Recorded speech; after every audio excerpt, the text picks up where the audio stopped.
All right, guys, welcome. So if you saw that little run there, that's how long you can go without oil pressure. So actually, I got it fired back up and drove it back to the trailer. So it ran with no oil pressure for about 2 minutes. And oil pump pickup broke. But I think that's a good intro for this. Welcome to the live chat with Darin Morgan and myself in Dragboss Garage. So I appreciate you being here and taking time from your family. I want to give my family a good shout out. Izzy and Elena, thanks for being there and supporting me in this. And if you watched the channel, you saw that Ed and I, Mecklemore, did a live chat on Sunday or Monday. And we said, oh, we're only going to talk for about an hour, hour and a half, and it ended up being 3 hours. And it's like every time Darin and I get together, we say the same thing. Look, it's only going to be an hour and a half, no more than that. There's already 41 people here, which is awesome. Thank you for being here, guys. So let's see who's in the house, and then we'll kind of get moving on this. So we have Jeff Ott. Jeff, good to see you here. Thanks for showing up. Wow. I mean, there's a lot of people here. C. Stavro, thank you for being here. And a lot of these guys are members of DBG DMI, Darin Morgan Induction, our membership with YouTube. And I tell people, if you decide you want to join that, feel free to join it. You don't want to be in it, get out. It's easy to cancel. But that's for guys that are really in the serious mode, we'll say, that want to learn and go to the max with their program. So thank you guys for the members that are here. And people already have questions, and we haven't even started yet. Good. I see it. I'm going to mark them. I'm going to put a star on it, and that helps me remember where it is. So right now, as of 15 minutes ago, Darin and I have 29,688 members on our YouTube channel, and I have had 21,866 followers on Facebook. So anybody from Facebook, put in the comments while he's talking. I want to see who's here, because I've never done this before. When you multiple place something on Facebook and YouTube at the same time. So I want to make sure the message is getting out. So we appreciate you being here. We really do. Ryan Morrow, Jeff Ott, I said. Trey Rags, good to see you here. Terry Grover, good to see you here. VRM, nice to see you. Tim Hilliard of Optimum Performance, good to see you here. Ken, good to see you here. Bruce, Bart Taylor, yeah, Happy New Year, guys. Hope you guys had a great Christmas. We're ready for a great 2026. I wanted to tell you this, Darin. Yesterday, I was making a video on those cylinder heads behind me, which are the prototypes for the Ford C3 heads. Tony Oto's son sent them to me. And I happened to get this phone call from a guy named Kent. Wait a minute. Are you saying that you have the prototype head? Yeah. Okay. Yeah. So it's pretty amazing, that I would end up with them. Tony Oto made the first one was their A3 heads. The C3 is made from the A3 head. And then they used epoxy first to go ahead, and that's how they kind of set them up. And then they used A3 heads and welded them all up. And then they ended up porting them, porting it to what they wanted to for the shape, because A3s are big. So the guy that contacted me, his name is Kent Ford, okay? So this is an aside, but it's history. So he calls me up and we start talking, and I said, now I remember, a guy named Mike Lancy hooked me up with you probably 2 years ago. We never got touch base. It's awful funny that I get he calls me now when I'm doing these prototype heads. Now the story is that, and I'll make the video of it, but the heads that he has that are back there, Tony Oto would do some work on them, send them to them, and then this guy would port the cylinder heads for Bill Elliott. So the Elliott brothers, he was the head porter for them. That's all he did, is port cylinder heads for Bill Elliott and Ernie Elliott. And we talked for about 20 minutes. I recorded the conversation, and I asked him, what cylinder heads did they run 212 miles an hour at Talladega? And he said, you know what? It was the A3 heads, the ones I run that you're going to be fixing, but we welded them all up. And I said, really? He says, yeah, those ports are great, if you're drag racing, but to do circle track and to pull off those corners and the way that throttle response has to be, the ports need to be smaller for that. And I said, well, what did they flow? And how much horsepower those engines make? He said, those engines were making on Ernie Elliott's dyno, uncorrected, 650 horse. He said he never messed around with any of the correction factors. This is what we have, and this is what we're working with. And I said, what did they flow? He said, from my memory, you got to remember, this is 40 something years ago. You know, he said, I think they were flowing somewhere in the range of 320. Do you remember what valve size he used? Yeah, he told me in the interview. 2150, I think, or maybe a 2125. 212, I think he said. 2165. 165. Yeah. Yeah, something like that. And I think their cams back then were maybe 675, 7. You know what? We never talked about the camshafts. You know, obviously they're a solid lifter, but we never really got into that. But, you know, he said, we talked for 20 minutes and he said, listen, he was in his car, I think. He said, listen, call me back. You got my number. And I think I'm going to have him finish those cylinder heads there. You know, he hasn't touched them in 40 years. You know, they had been sitting at Tony Otto's shop on their cam break-in machine since 1985. Yeah, isn't that funny stuff? The year I started doing this. Really? Yeah, I mean, really? I can't imagine sitting down with Bill Elliott and having a conversation with him. I would waste a whole day of his time. Well, then get ready because he said he's going to hook me up with Ernie, and then Bill might be there and stuff, but we'll see. You know, these guys don't really want to do what we do. First of all, just to do this takes a lot of gumption, takes a lot of self-confidence. And, you know, at that age, they don't feel comfortable sitting there and just all of a sudden talking live on YouTube, you know. Now, phone interview's different, but who knows where it's going to go. Getting him as an interview would be, I mean, he's the real deal. Oh, yeah. That guy is a master of his craft. You should hear the stories that he told me about the NASCAR, you know, and the stuff that they did. It's just, I want to, that's why I want him to talk about it. He says, I don't really want to talk about some of this stuff because, you know, it's just stuff we don't talk about in racing. You know, no one talks about it. Very rarely do you get someone to come out and say, oh, yeah, they put this restrictor plate in there and then they could slide it. And next thing you know, they took out the you know, all these kind of things. So anyway, so that's an aside, guys. Just a little piece of history, and you can kind of see where we're going with this channel. It's not just going to be Tim Halstead working out of Cleveland anymore. So Darin and I were talking about doing this live chat. We said, hey, we got to do a live chat for our membership, and we should do an open one because some guys don't want to join that and spend the money, the $14.99 for that, and we understand that. But we also want to bring you information that's going to help you and your racing program. Hi, Izzy. Good to see you. And Elena, that's probably with her. That's my daughter. Say hi, guys. So he said, well, let's do this. We're going to do one on valve size and port size. So you messaged me with it, and then you said engine and power band and over rev. And I said, okay, I'll type up a post for that. You know, and then I wrote a description. I'm like, well, does this mean that you're going to say, okay, valve size. So the 23-degree Chevy only likes 202 size intakes, and the port size can only be this big. There's got to be some kind of correlation. Yeah, so, and that leads me into answering the first question. Aha. And I look at these questions and I write them down. Yeah. And, you know, I get, 10 a day. So I got to kind of pick them. Now can you, I don't know if I can hear you that well. So if you can turn up your volume, great. If not, guys will say something. But I don't know. Oh, yeah, there you go. Is that better? Yeah.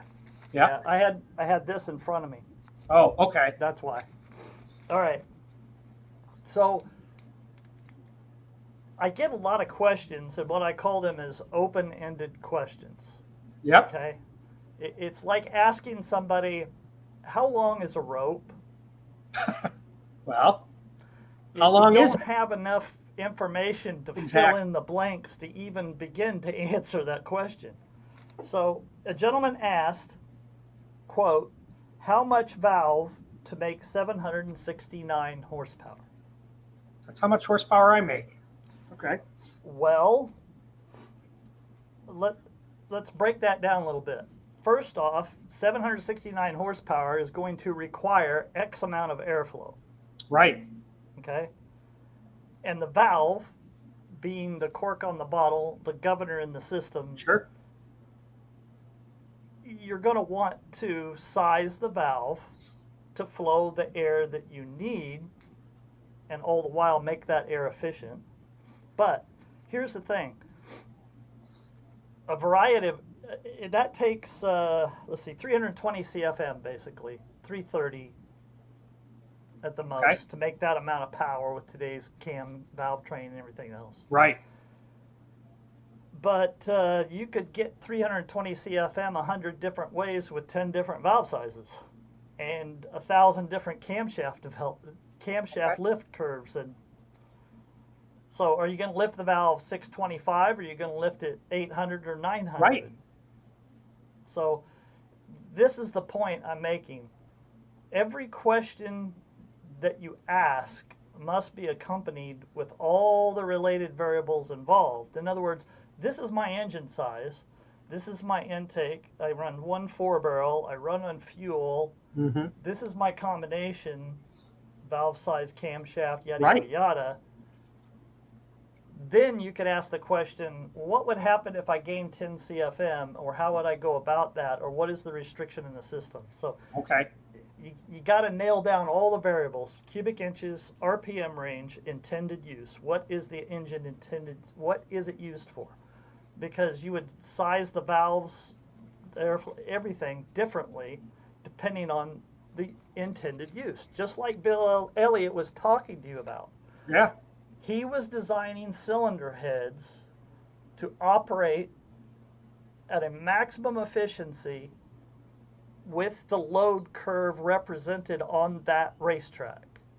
That's what I do for a living. I develop cylinder heads, induction systems, whatever, to make the power where the engine needs it, and then make that power band as efficient as I possibly can. Okay. So the induction system, valve sizes, everything would be different for a circle track or a short track or a drag race or a rally race, whatever you have.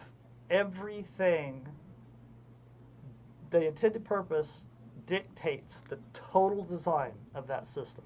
So the number one variable I need to know is, what are you going to use this engine for? Right. 2, its size. And by the way, its intended use will pretty much tell me what RPM range the thing has to Exactly. run. So if it's a drag race engine, I can push the piston speeds through the frickin' roof. And if it's an oval track or short track or road race engine, I got to design the induction system, cylinder heads, everything else to be as efficient as I possibly can in the RPM range, in the usable RPM range on the racetrack. Got it. So if you look at Formula One teams, NASCAR teams, any team that has to run different venues, different types of racetracks. Mm-hmm. I mean, you could road race, you could go to the Indy 500 track, Sure. you could go to Daytona, Right. you could go, and those engines require different manifolds, different everything, gearing, everything. And why do they do that? Because Optimum you have to operate the engine in its power band, Right. where it's most efficient. That's the key. So They had cylinder heads for every track. Every track had its own set of cylinder heads. Oh yeah, You know, whether it's a short track, it had this set of heads. and manifold, Right. and carburetors, Exactly. because the load curve and the transients, meaning Mhm. how you come on the throttle, how you come off the throttle, Exactly. the braking dictates the carburetor that they had to use Mhm. and the tuning around that carburetor. I mean, I knew a guy, I worked with a guy back in 1990 at MagCap, and I forget his name. He passed many decades ago, but his only job was to tune that carburetor, develop that carburetor to work on that engine for that racetrack. Okay. Yeah. And he went to the track, and you know, back then, this is way before lambdas. We didn't know the air-fuel ratio, Sure. and parameters are a waste of time, total waste of time. I don't even want to hear parameter numbers. Really? Okay. No, because it depends on where you put the parameter in the pipe. Changes the readings entirely. That's one of those things. It's like I keep saying, your Flowbench is your Flowbench. Your numbers are your numbers. Your dyno is your dyno, and those numbers are your numbers. And when it comes to everything else, it's the same thing. You have to work within the confines of what you're seeing and doing. Oh, wait a minute. I got off track a little bit. That's all right. Yeah, it's like he asked what size valve. Well, 320 CFM, you could get that with a 200 at 400 lift or a 2-inch valve at 700 lift. So, okay. Another guy asked, now you had made a short clip. I'll get it. Hold on. Yep, I hear you. Yeah, I see someone said that his audio is muffled, so I don't know. The audio is muffled? That's what he was saying. It's low. Yeah. Well, let me try Trey to Rags. fix that. And yeah, Tim does talk loud, Hilliard. But we want to make sure we can get the best product for you, which is, if you can't hear, we need to know that. It's a waste of 2 hours if no one can hear what he's saying. Michael says he can hear fine. Okay. But while he's doing that, I'll tell you, speaking of that number, I mean, that's what my Cleveland makes, is the engine right back there is 769 horsepower. And a guy named Larry Moe, it's spelled M-E-A-U-X, but it's pronounced Moe. He's from Louisiana. Now, he's a head porter. He makes Pipemax and Performance Trends, I think it is. So no, he makes Pipemax. What's that? He makes Pipemax. Pipemax and Performance Trends, I think. Yeah. So no, Pipemax is Kevin. I can't pronounce his last name. Anyways, so him and I talk back and forth. So he wants me to send him all the information on my combination, since I have such detailed facts, we'll say, and data. And he's going to put it into Pipemax. He's going to put it into his programs, because he's updating them now. And we're going to come up with the maximum program for my engine and see what it is to make that 769 and the potential that it has with the head flow and that kind of thing. So if you don't know anything about Pipemax, that's something interesting to think about or look into. Yes, thank you, Bob Mopar. Performance Trends is Kevin Gertgen. Okay. Yeah, and let's talk about Pipemax. Yeah. For instance, in 1997, 8, I started collecting, I guess you could say, all the math formulas, equations surrounding engine development. And Larry Moe, of course, was a huge, monstrous help in doing that. I mean, not only does he code, he also has a firm handle on, Smart. on what's going on. You damn he right. coded my Pipemax with all those formulas that were directly relative. Okay. So Pipemax is a very awesome program because of its simplicity. It's like one of those keep it simple, stupid type deals. It's far from simple. Don't get me wrong. Right. No, it is a complex program. It's not like EA Pro from Kevin. I mean, EA Pro is 100,000 times more complex. I mean, it's taking logarithmic functions and looping them over and over and over 100 million times over to arrive at an answer, where Pipemax is hardcore, just standard math, figuring out runner length, taper. Now, people have often told me that they use Pipemax and it gives them the, quote, wrong answer. Okay, and it doesn't. It with all the math that I talk about, all of that is incorporated into Pipemax, and it makes the 75 different interpolated and interactive formulas very, very simple. But there is such a thing called the GIGO method. Have you ever heard of that? Never. Okay, that's garbage in, garbage out. Okay. Yeah. If you input the wrong VE, the wrong coefficient, the wrong, it skews everything That's off. it. So it's not the software. It's a lack of experience and data applying it in reality to that software. Now, everything that is spit out of Pipemax, and I still use it. I use it all the time. Do you really? Yeah. Because instead of sitting there on a calculator doing all this stuff, I could input all the variables real quick and boom, I have a direction. Okay. Is it the final answer? No. Not even the AA Pro can give you that. Not even Mandy can give.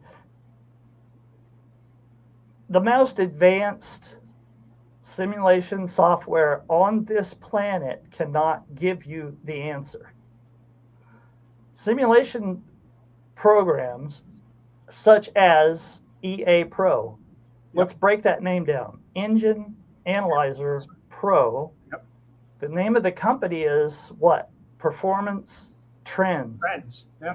That's what software and math and all these formulas are for. To give you a trend.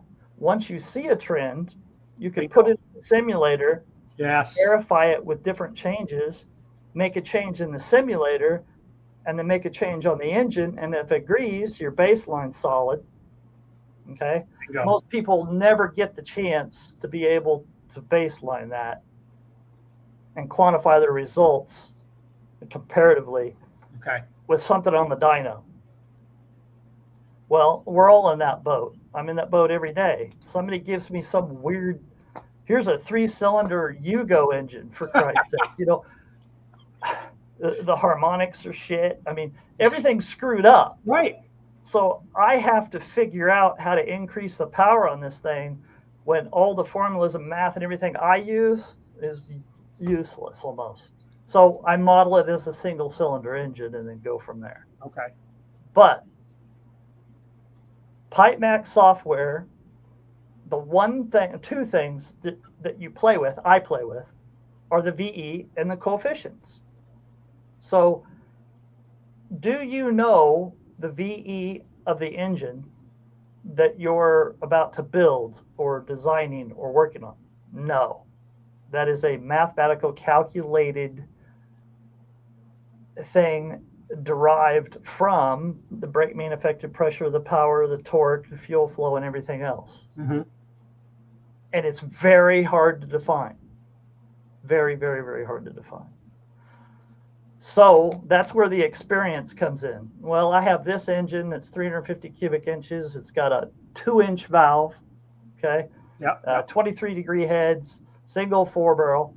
So there's a lot of things holding that engine back from making a lot of power and winding up. So where's that power band going to fall? Where's that engine going to operate its power band in the most efficient region with all those variables? You input them into Pipemax and just use 100% VE and be conservative on your coefficients and stuff, and it'll spit out an answer with 95% correct. Which is pretty damn close, man. Now it is. It is. But you're on a 1,000 horsepower engine, 5%. That's a lot of power. Sure it is. But when you have no direction at all, Pipemax gives you direction. So what I do is I'll play with it. Oh, not only does it give you direction, if you input your variables correctly, if you actually measure everything and put those measurements in there, what it will do is give you an optimum power band for your camshaft, lift, duration, overlap, your manifold, your cylinder head flow, your valve area, and everything else. So let's think about this a minute. So you put your intake variables in there and your cam and everything else, and it spits out your intake manifold should operate between 6,500 and 7,800. And the camshaft should operate between 4,500 and 6,500. That's a mismatch. Right. The idea is to bring those together to increase power and make the whole system efficient. So it tells you, hey, you're off. Your manifold's up here and your cam is down here with this compression and CID and everything else. Yeah. So Pipemax, if you don't have it, go get it and start playing.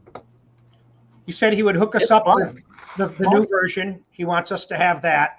And I see guys here on the side, and I'm wondering if maybe I can get him to come on, whether it's to the open or just to the members, and do a little seminar on Pipemax and kind of give you the ins and outs on it. I think I can arrange that.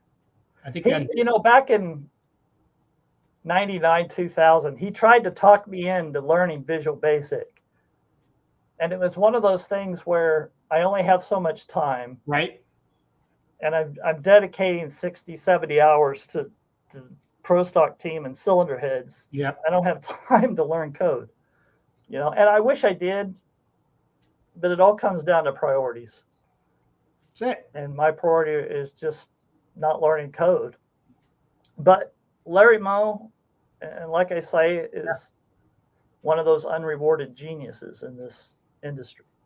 Well, I think I really want to stress Larry Moe has given a lot of his time, a lot of his energy to code Pipemax and to go on Speed Talk. I don't know if anybody here even knows what Speed Talk is. What I was logging into CompuServe at $5 a minute back in 89 and 90, and guys like Larry Moe and those guys were on there talking about discharge coefficients and shit I had no idea about.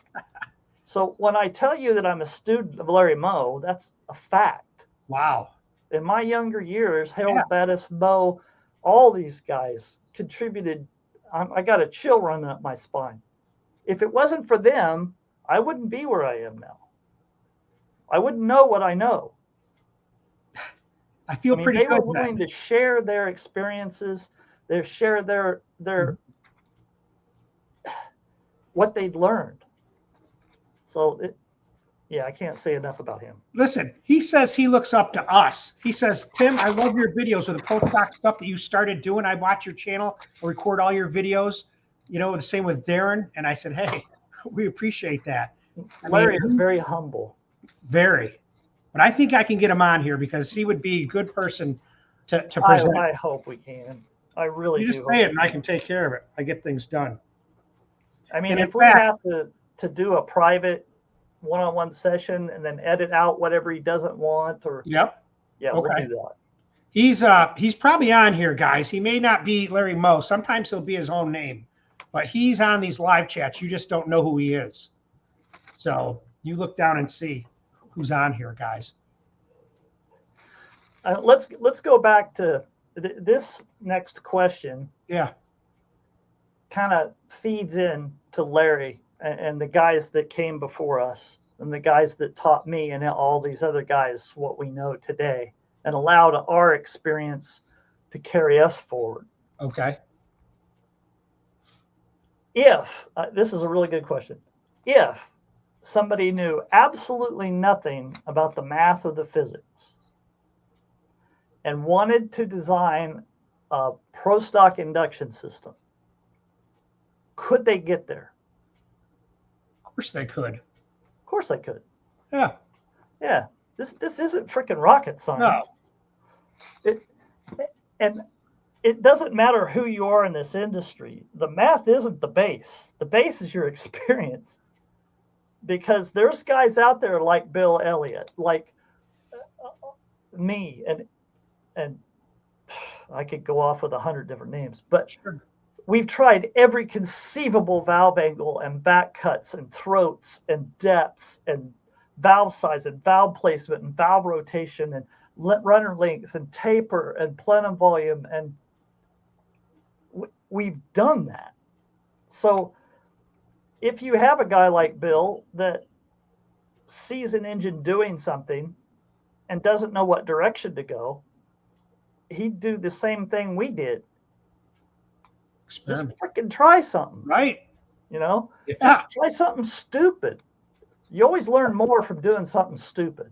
Let's saw the plenum off and bolt the carburetor right now. Let's just increase the taper to 200% and see what happens. That is what taught me and everybody else, because we were put in positions where we were allowed to do that. Yeah. And those positions don't exist anymore.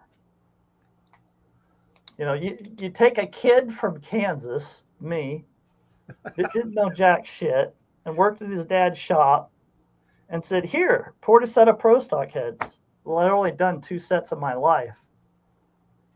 I was lucky. I faked it till I made it, until I had enough experience and math and under my belt to where I could actually do it. Those I don't think those situations even exist anymore. I mean, the R&D is not like it was. There's no R&D. No, because we're flailing around in the dark.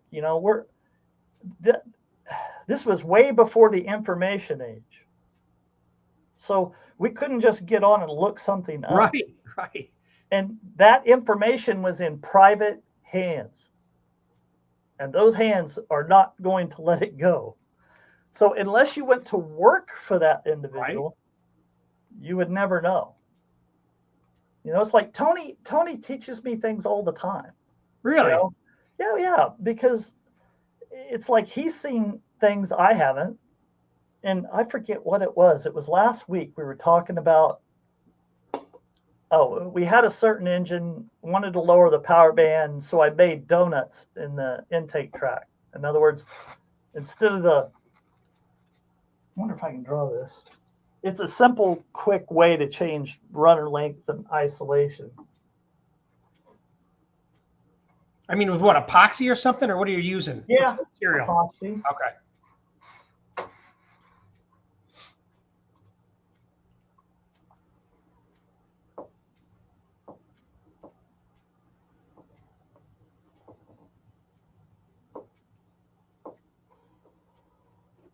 Wait a minute. Let me see if I can get out of it.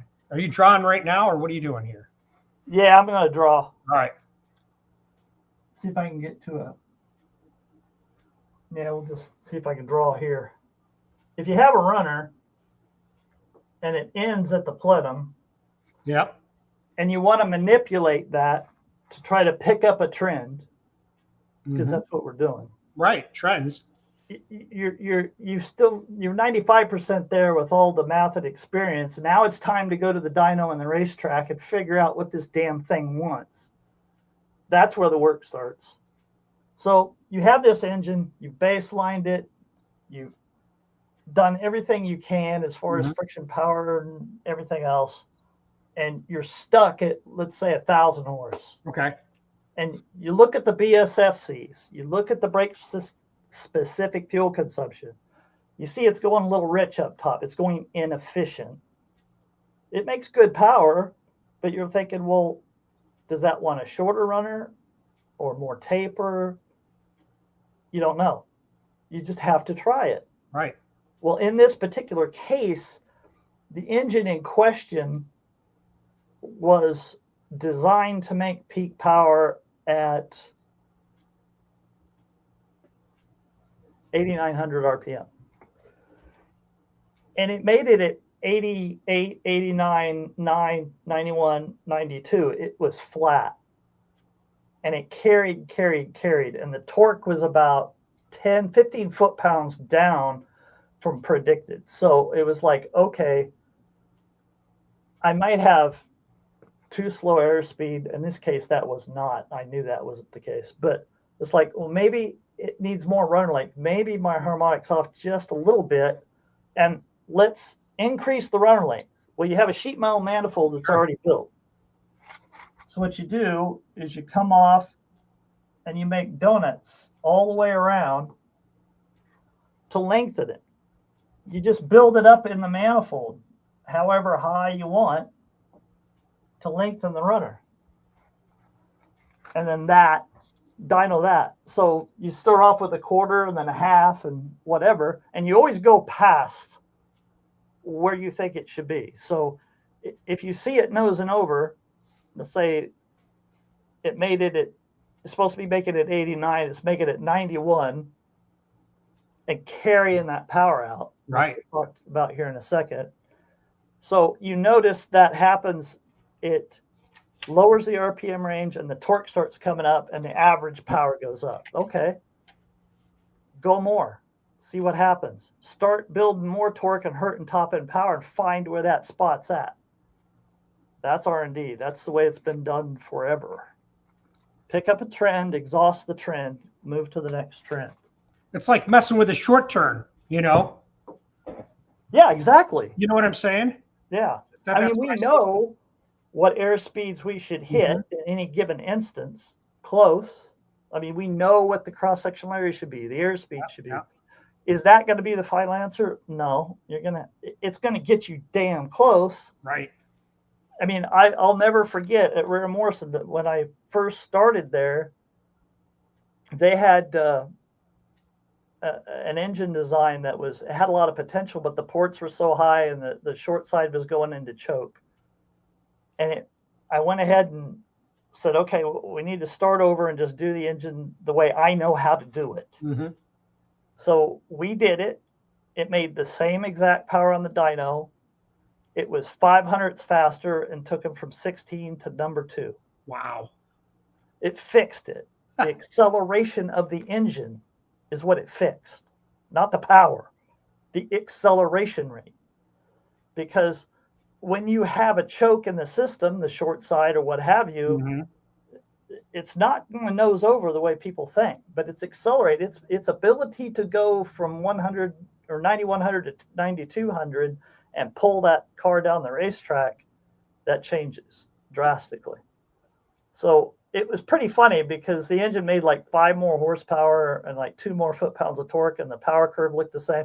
And everybody just looked at each other, and me too, by the way, and just went, well, shit. I didn't do anything. Yeah, it did. Yeah, something. you did. I mean, it's like a couple sets of big block Chevys. They flow exactly the same, yet one set's 60 horsepower down from another. And they have the same flow numbers. Oh, yeah. You know what I'm saying? Easy to do. Yeah.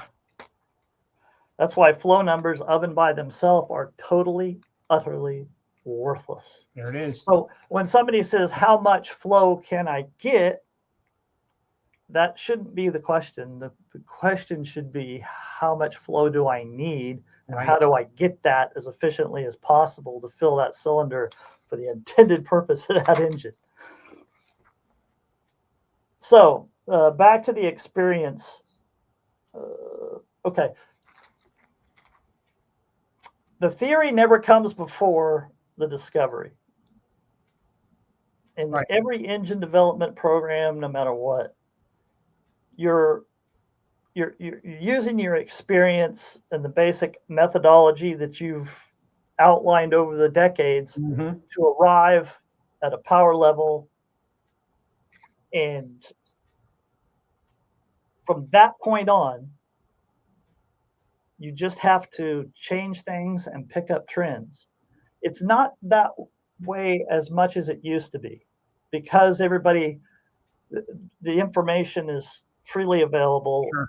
Everybody has basically the same methodology, and all the other variables as far as ring seal and valve train are out of the picture. It's, you put it together, yep, it's going to function. Back then, that wasn't the case. So yeah, if a guy with 25 years of experience walked into a pro stock shop and says, I don't know math at all, but I can find my way there. If he's got 25, 30 years under his belt and he used to work for NASCAR, you better believe the goddamn guy. Yep. Because he can probably do it. Because let's look at this. What variables are we messing with here? The length of the pipe? You can hone in on that with, 100 pulls.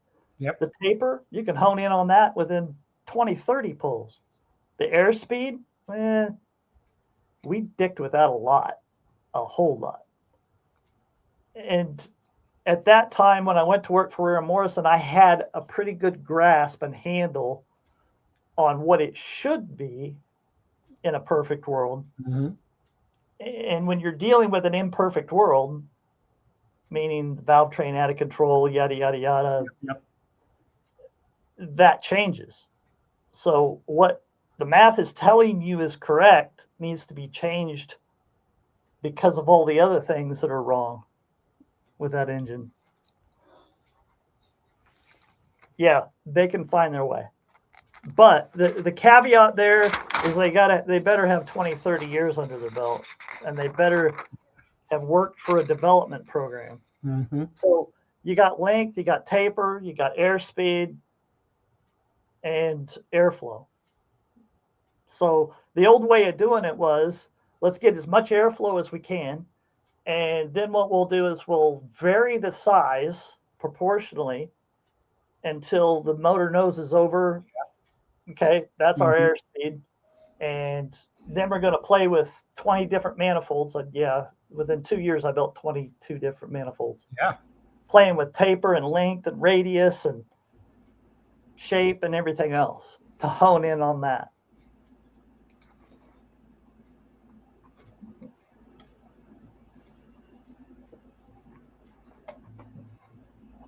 So I got a really cool project. Before we get to questions, I got a really, really cool project going. Brian Matthews asked me, I probably should have asked him if I could talk about this, but I don't see why not. I didn't even know who here you said, so we're good. Brian Matthews. Okay. He decided that he was going to take the JC50 Ford, and he's always been a Ford guy, mm-hmm. and build a street engine out of it. And he called me and he says, "Is this a stupid idea?" And I said, "Hell yeah, let's do it." So these Pro Stock heads are very similar to the Mopar. This was the after the JC51 that I designed. I did this because there was already Hemis out there, and Larry, all his R&D was around the Hemi, and he didn't want to take the chance. Mm-hmm. I understand. You know, when you have 10,000 man hours tied up into an engine combination and somebody says, here's a totally new prototype, you're like, screw you. Screw it. No, I ain't doing that shit. So he wanted to use the Hemi. So what they did was they took the Mopar and they changed plug angles, a little bit of rotation, and some different things to optimize where he was at, because they had changed those things. And they arrived at the JC50, which, in my personal opinion, is a better cylinder head. No, it is a better cylinder head than Mopar. It's better, more uniform water jacket flow. Everything about it is stronger. I mean, the valves are almost perfectly across from each other when you look at that, you know? Yeah. Rotation. Look at that. And this would have been fine if we could have continued to increase engine speed. Because these things want to run at between about 96 and 11.2. That's where they shine. And they can move a lot of air through the engine and move the engine speed right up to where the valve limits it, and what we call up against the valve. Yep. All NA engines, unlimited NA engines, are up against the valve. In other words, what is my net lift and airflow? That's the most power I can make with this friction power and everything else, period. So you are right up against it. So with these induction systems, it's actually simpler in a lot of ways, because all you got to do is make everything proportional off the valve and get the airspeed right and the aim right, and make it efficient at higher Mach numbers, and you're golden. So he wants to put this on the street. Well, you're not going to design, or you're not going to do these cylinder heads with pro stock ports in them. Right. I mean, that would be insane, because it is, by the way, only 500 cubic inches, because the block really won't support much more. And this is a JC50 block. It is a total pro stock engine. So I said, that's not a big deal. I'm going to put a 2375 valve in this thing and a 1-800 exhaust. Okay. And get the chamber to where you can run, you know, deep enough that the chamber volume is usable with pump gas and whatever. And then I'm going to design the port to be dead ass fast and operate between 35 and 7,500 RPM on the street. Make it streetable. Right. Its intended purpose is to drive on the street. So you're not going to be making peak torque at 8,500 RPM and peak power at 10.5 and drive that on the street. That's not going to happen. I mean, is it a drag and drive car? Is that what he's trying to do? No. Okay. It's I forget the car. I'll update you later. Yeah. But it's a badass ride. And I guarantee you, nobody has one of these engines in any car on earth. So I sized 2375 and the intake ports for the airspeed and the manifolding that'll fit under the hood. Yep. And I mean, it'll make 1,000. Should make pretty close to that. Yeah. This is a JC 51 or 50, I'm sorry. Yeah. It's 50 that Larry ran.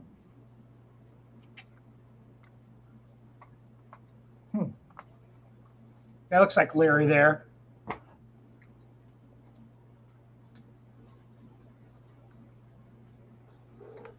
This is just when we were really starting to shove the engine speeds up. So we were starting to get stupid. And when I get into this power band conversation here, I'll show you how stupid we were getting. So in the early,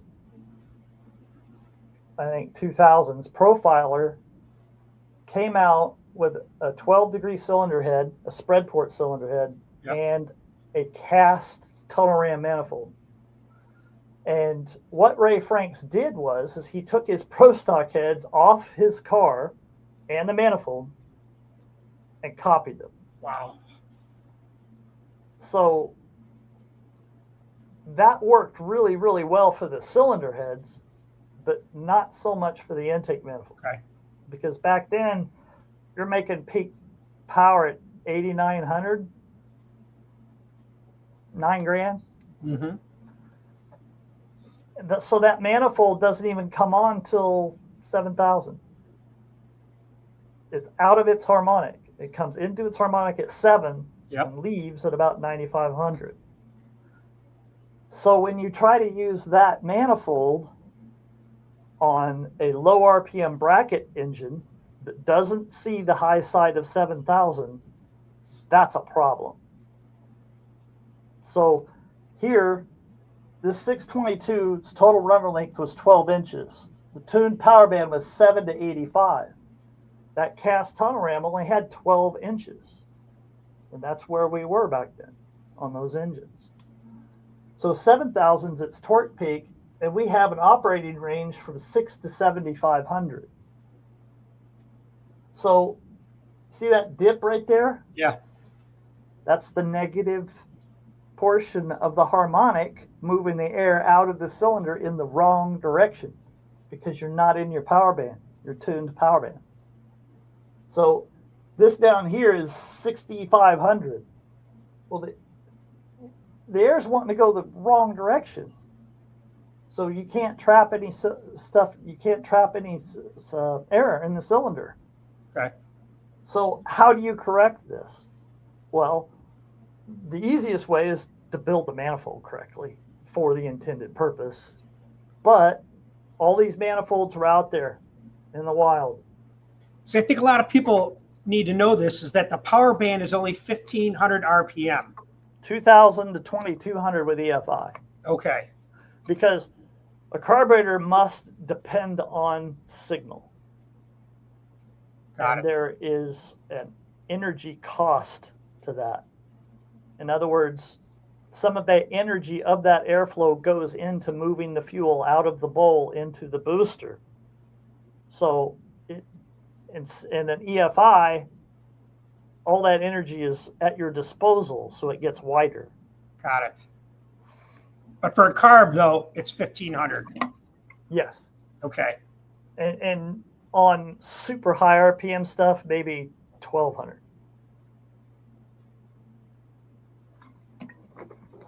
Clip this. Excuse me? I just said clip this.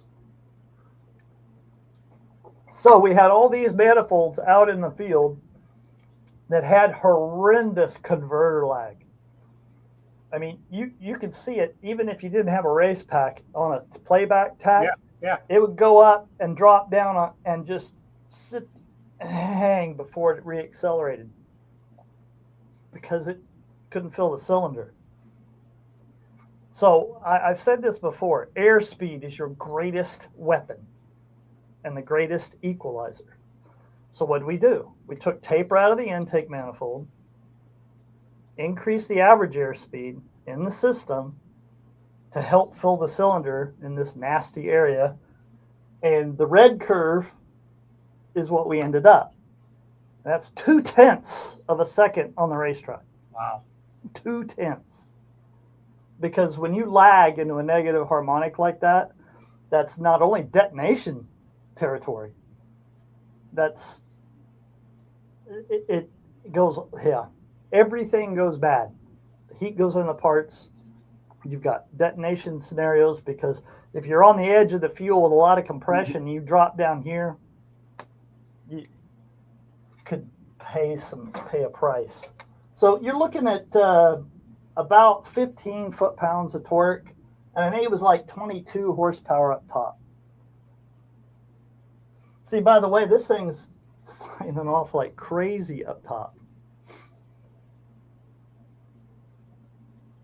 So the power band being, let's say, 1,500 with a carburetor. Let's just take 1,500, for instance. Sure. This little engine,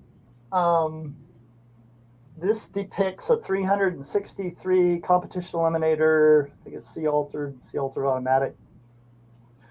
This motor made 2.88 horsepower per cube, 1.62 foot-pounds per cubic inch. And on our membership board, we talk about piston speeds, how those piston speeds interrelate with the CFM demand of the engine, and where that most efficient area is, which is between 5,500 and 6,000 feet per minute. So what we have is a smaller engine with a high over square ratio, meaning a really big bore and a super short stroke. So its piston speeds going through the traps were only about 5,500, 5,600 feet per minute. And it was being operated from the torque peak to the power peak. It wasn't being, but let's just take that as a scenario. All drag racing engines, almost all engines, operate 400 to 600, and comp engines or unlimited NA stuff could be 1,000, sometimes 1,200 RPM over, depending on how well you can hang on to peak power. I'll get into that in a minute.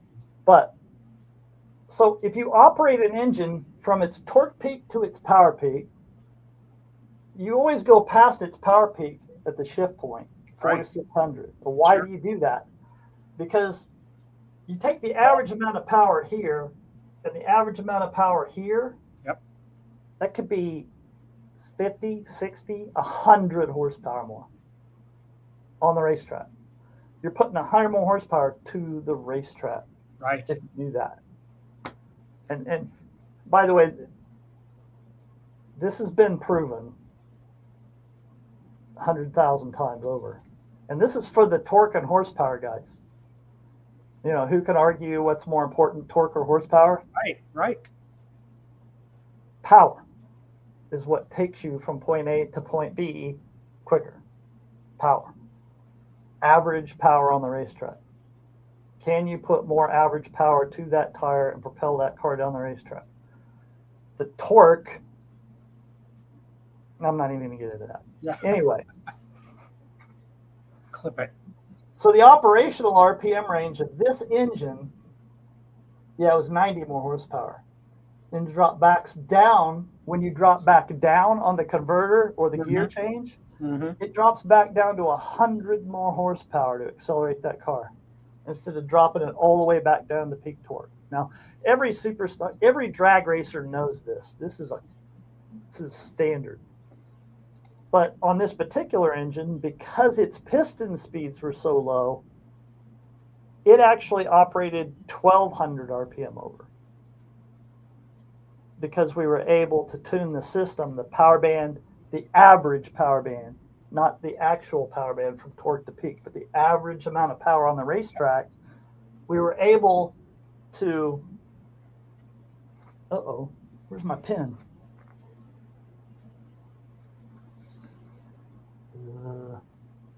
Bear with me a sec. That's all right. Guys are just talking amongst themselves.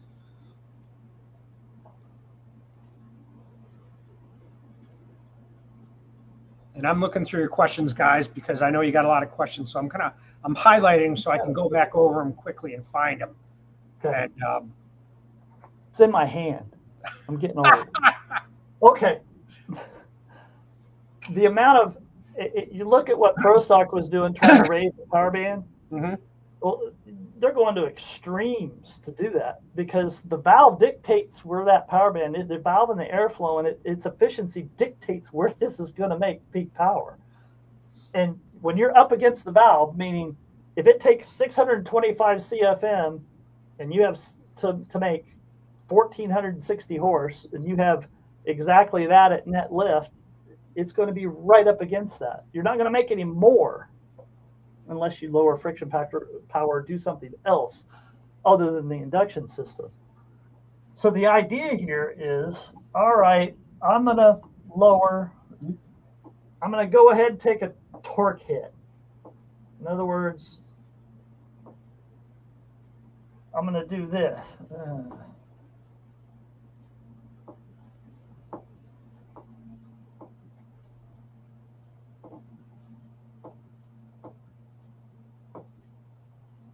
See if I can draw on this thing. I'm going to do this with the torque. I'm going to take a low end hit here where we don't run the engine anyway. Yeah. And I'm going to do this with the power curve. And then I'm going to move that power up to here, all the way up. Now that engine made peak torque at 8,800 RPM and peak power at like 10.8. On the racetrack, it ran right on the world record, operating from 96 to 11.2. What that did was it also put the piston speeds up at 6,000 and averaged a ton more horsepower on the racetrack.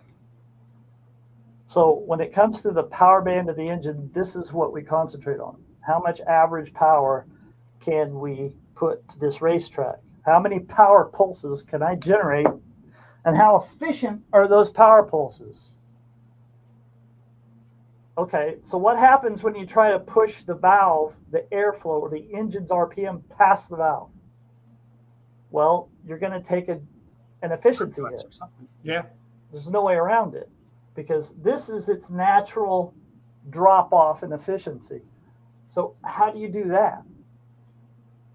Well, all drag racers or drag engines, as far as the power band is concerned, the intake is tuned to a given RPM range, 1,500 RPM wide. So let's take, for instance, this was 10.5 inches, and it was tuned from 88 to 10.5. Now, can I make it shorter and raise peak power? No. I can carry it. I can carry it further, but you're not going to make any more power than what the airflow that you have at your disposal. But I can carry it. I can't hold on to it longer. The exhaust system, like on a road race engine, you can tune it for peak torque. You can tune the links and the collectors, everything else, to tune that system to come on at peak torque to launch you out of the corner faster. And on a drag race engine, it's tuned from here to here to pull air through the engine when the intake is sliding off and going inefficient in order to carry that out. Also, you raise the compression ratio. Your VE is dropping. Your VE is dropping. How do you counteract a VE dropping? You can increase compression. If you can make it up on the expansion ratio and don't have pumping losses, it could pay dividends. But you're robbing Peter to pay Paul here constantly on everything. It's like, okay, well, if I increase compression ratio, my pumping losses are going to be a net zero gain. And that would happen, up there.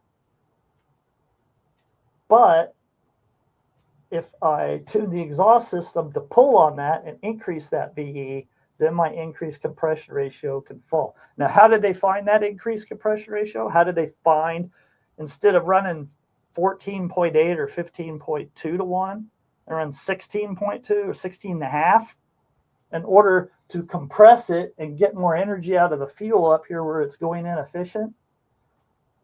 You just try it.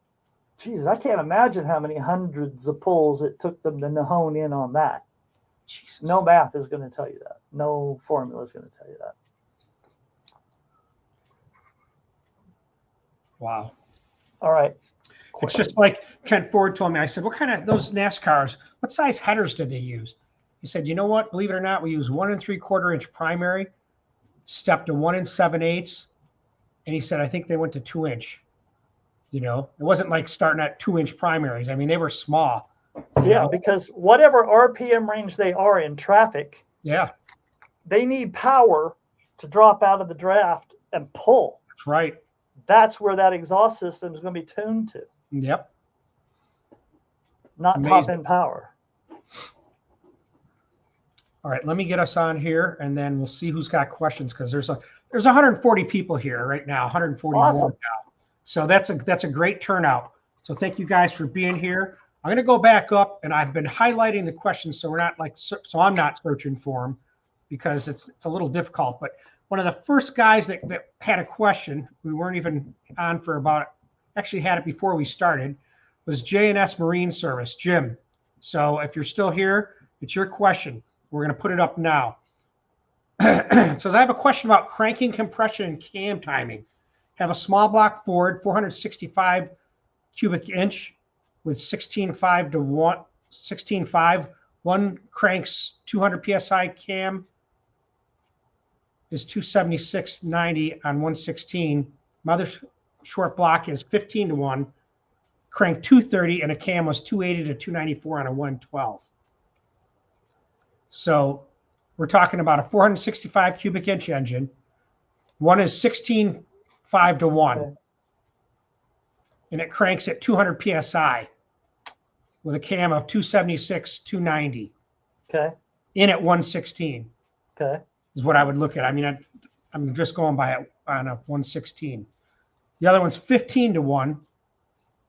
1.5 pounds different. Let's see. Cranks 230 PSI. So you're altering your dynamic compression over the power curve. And 280 on 294 on a 112. What's the question? Let me see if you, okay, here it is. Now this is part 2. So let me see if it's, okay. I can't wrap my head around this. Thanks, Jim. I don't think we can either, Jim. Okay, back up to the question. I wrapped my head around it just fine. Oh, okay. Okay. Yeah. So look up calculations, and I don't use dynamic compression almost at all, but your dynamic compression, meaning the actual trapped volume in the cylinder, what you're doing, you have 465, 16.5 to 1 with a shorter duration cam with a lower cranking compression. Now, if you want to build cylinder pressure, you need the least amount of degrees of cam duration possible, period. The longer those valves are on the seat, the more time it gives you to build cylinder pressure. So dynamically, with the 200 PSI and the 276 on the running engine, might have made, I don't know your dyno figures, everything else, but I would think, do I get that backwards? Hold on a second. Let me think. That's short.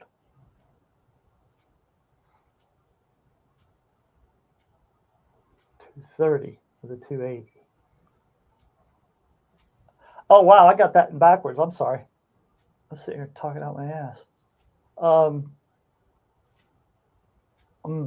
I guess the thing I see 200 at short duration and 16.5 and 230 with long duration with a lower compression ratio.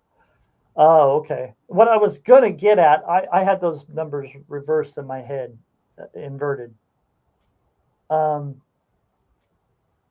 Yeah. I don't know the engine in question or anything about it, but if you're asking me what that's telling you, man, I'm gonna have to think about that one a minute. I mean, this is what I got out of that question.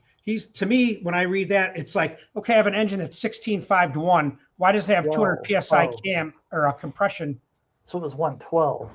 So you changed your overlap too. Right. You changed way too many variables in there for me to point you in a direction. But basically what it looks like you did was altered the dynamic compression ratio where the engine was almost equally as efficient.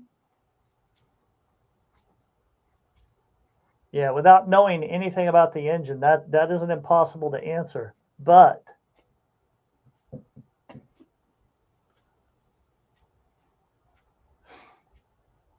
you need to visit with me on that. That's interesting. That is interesting. But it might just be, if you're going off of what the cam guys tell you, you call up comp and you need this cam versus the cam that you found worked better. Oh my God. Trying to define what's going on there would take a little bit of effort. But all I can say is, I don't know. There it is. Yeah, I'm wondering if Jim's asking, why is with more compression at 16.5, why is it 200 PSI cranking compression when he's got one is? But it's 116, so you don't have any overlap moving air through the engine, and 116 would move that. Well, depending on the engine. Yeah, I can't answer that.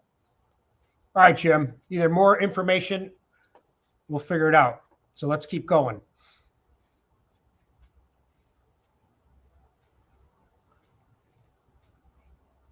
Goldie's Garage says, standard volume oil pump or high volume for 6,000 RPM motor, no other oil system mods. If it's a Cleveland, just stick with the standard volume. It'll be fine. Yes, absolutely. Don't waste your time. High volume oil pumps are for engines with inefficient oil systems that operate at a higher engine speed, not a stock engine 7,000 and below. Right. Yeah. And what you're doing is you're just bypassing more oil at the lower engine speeds in order to make up for the inefficiency of the oiling system at higher engine speeds. So all that oil that's bypassed, that's horsepower that doesn't go to the rear wheels. It's a waste of energy. And it overloads the oil rings and causes all sorts of other problems. Cleveland's are fine, 6,800 and under. You don't need anything for oil. Yeah, the Cleveland oiling system's fine. You don't need to go to extremes. Jeff Straub says, let's say you have a 464 cubic inch Buick V8 with 320 to 330 CFM. Say 6,200 to 6,500 is 769 horsepower can happen. Okay, so Well, you should be able to. 465 cubic inches, Yeah. 320 CFM. Yep. 62 to 6,500 is 769 horsepower. Can it happen? 464. I'll try to tell you what I'm doing here.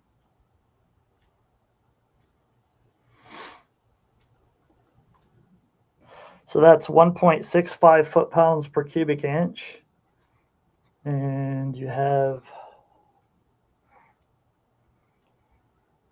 so that's 65, 60, I don't know what the stroke is. So the piston speed is going to be 35, 769.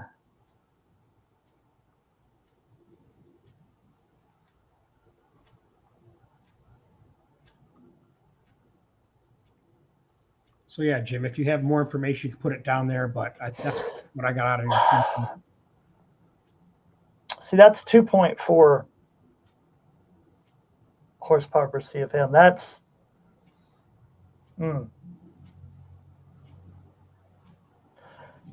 if it was an optimized combination like an Engine Masters deal,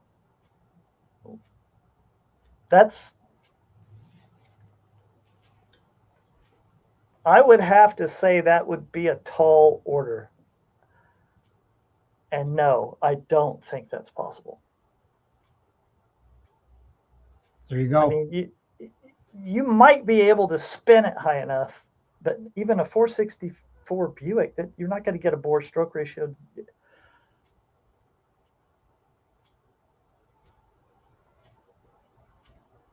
Is it possible? Yeah.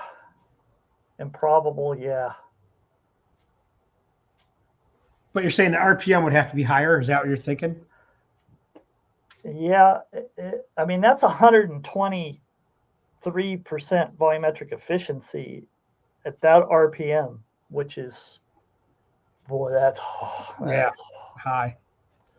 That's, I mean, even the Engine Masters guys couldn't hit that. So, yeah, I would have to see that one for myself. There it is, Jeff. Do it. Bring it back with the dyno numbers and see where you're And by the way, are you saying 320 CFM at net lift? 320 CFM is the most that cylinder head flows? See, some missing. I mean, are they slamming the valve to 981-inch lift in order to do that with only 262 degrees of duration? You know, add some more info, Jeff, and we'll go down and we'll catch up with you. Walt says, I want to get some aluminum heads, Edelbrock or Kaufman heads for my 469 cubic inch Pontiac motor and leaving heads for last. Well, the questions I would ask you are, what are you going to use it for? Right. Are you willing, if you're going to put it on the street, are you willing to put up with high converter stall or higher RPM, higher gearing, not being able to take this thing out on the highway, and at 65 miles an hour, it's turning 3,500 RPM? You know, its intended purpose dictates that the engine speed will be low. So that is going to dictate, you know, what you want. So if it's a street engine, and there's a lot of cylinder heads that fit that bill. For a Pontiac, there is? Yeah. Okay. Now, Jim Steck has something to say. Okay. You know him? Yeah. Your CFM formula equals one cylinder CID times RPM times that constant is a simplified version of the one in your AIST video. Yeah. Where you multiply by volumetric efficiency divided by 127.5. Are you presuming 127.5% induction efficiency?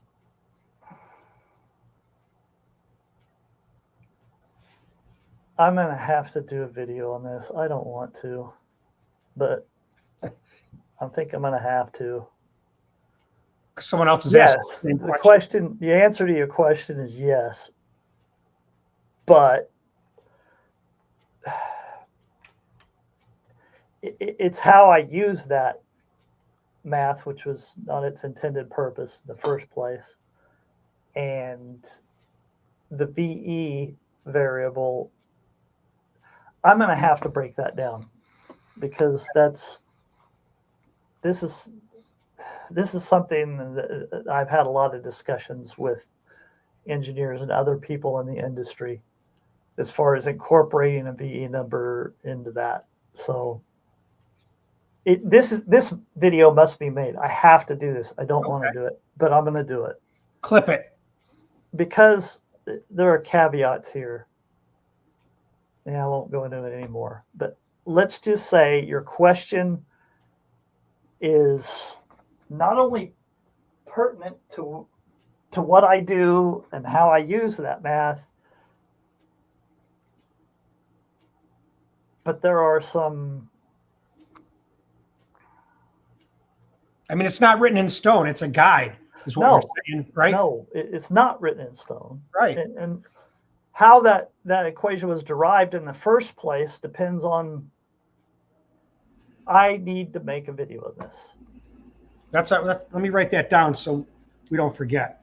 So the math as it was, yes, I use it with that function in there.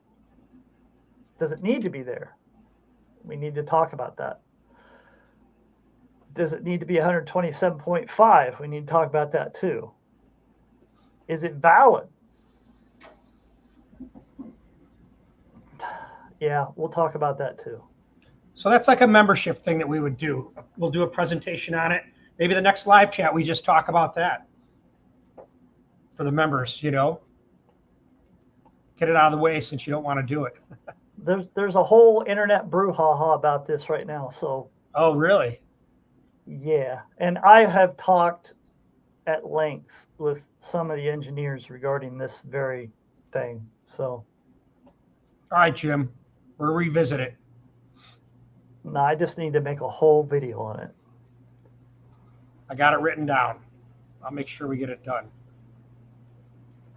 Nova Man, I'm pretty sure Tim has multiple videos on Cleveland oiling system. I do. You can check it out. I'll put them on the description here when we're done, and you can look at it when you want to. We talked about Larry Moe. He said he agreed. He's a great guy. He also contributed on Speed Talk, like we were talking about back in the day when we didn't have internet, so to speak, you know, boards like this. All we had is the Speed Talk was the first place on the internet where us gearhead induction nuts could get together and actually talk about this and like compare notes and piss each other off, you know. And you can still find threads to it if you do a search. And then it's all up. It's there.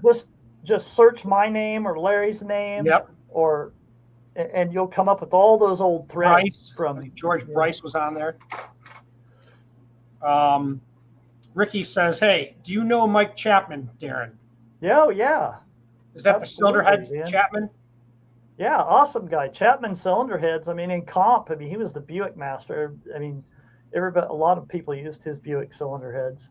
And Chapman, I always had a lot of respect for him because he never went to the throat. What he would do, he's kind of like some of the older NASCAR sprint car engine builders. They rely on a conservative approach to run consistently quick and have leeway to mess up a little bit. In other words, they don't go for the throat and put everything right on the rugged edge to where one mistake, you're out. So he always made his throats a little small, short sides a little faster, average airspeeds a little faster, because he knew that he had no control as cylinder head engine guys. We have no control over what converter, gearing, tire, what the, there's a lot of things out of our control. And he knew that if he put that in that zone, that it would band-aid a lot of issues. Okay. And I have a short that I'll put up tomorrow on the 90% rule. So it's kind of a concise short that Darin had made. Actually, yeah, I need to change that to the 90% suggestion. Well, that's how it is. You'll see this short that I made. Actually, this StreamYard, that's why I said clip it. When you say that, it automatically makes a short out of what we're talking about.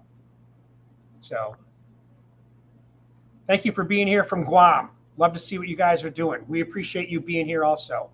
Thank you. Mike Cranston. Hi, team. 1:30 here in New Zealand. NY here in New Zealand. Darin on a single plane manifold with one carb. Have you ever tried different intake duration on the outboard cylinders due to different runner lengths? Thanks, Mike. Thank you, Mike. Yes, absolutely. Yeah, split duration camshafts are common in road race applications.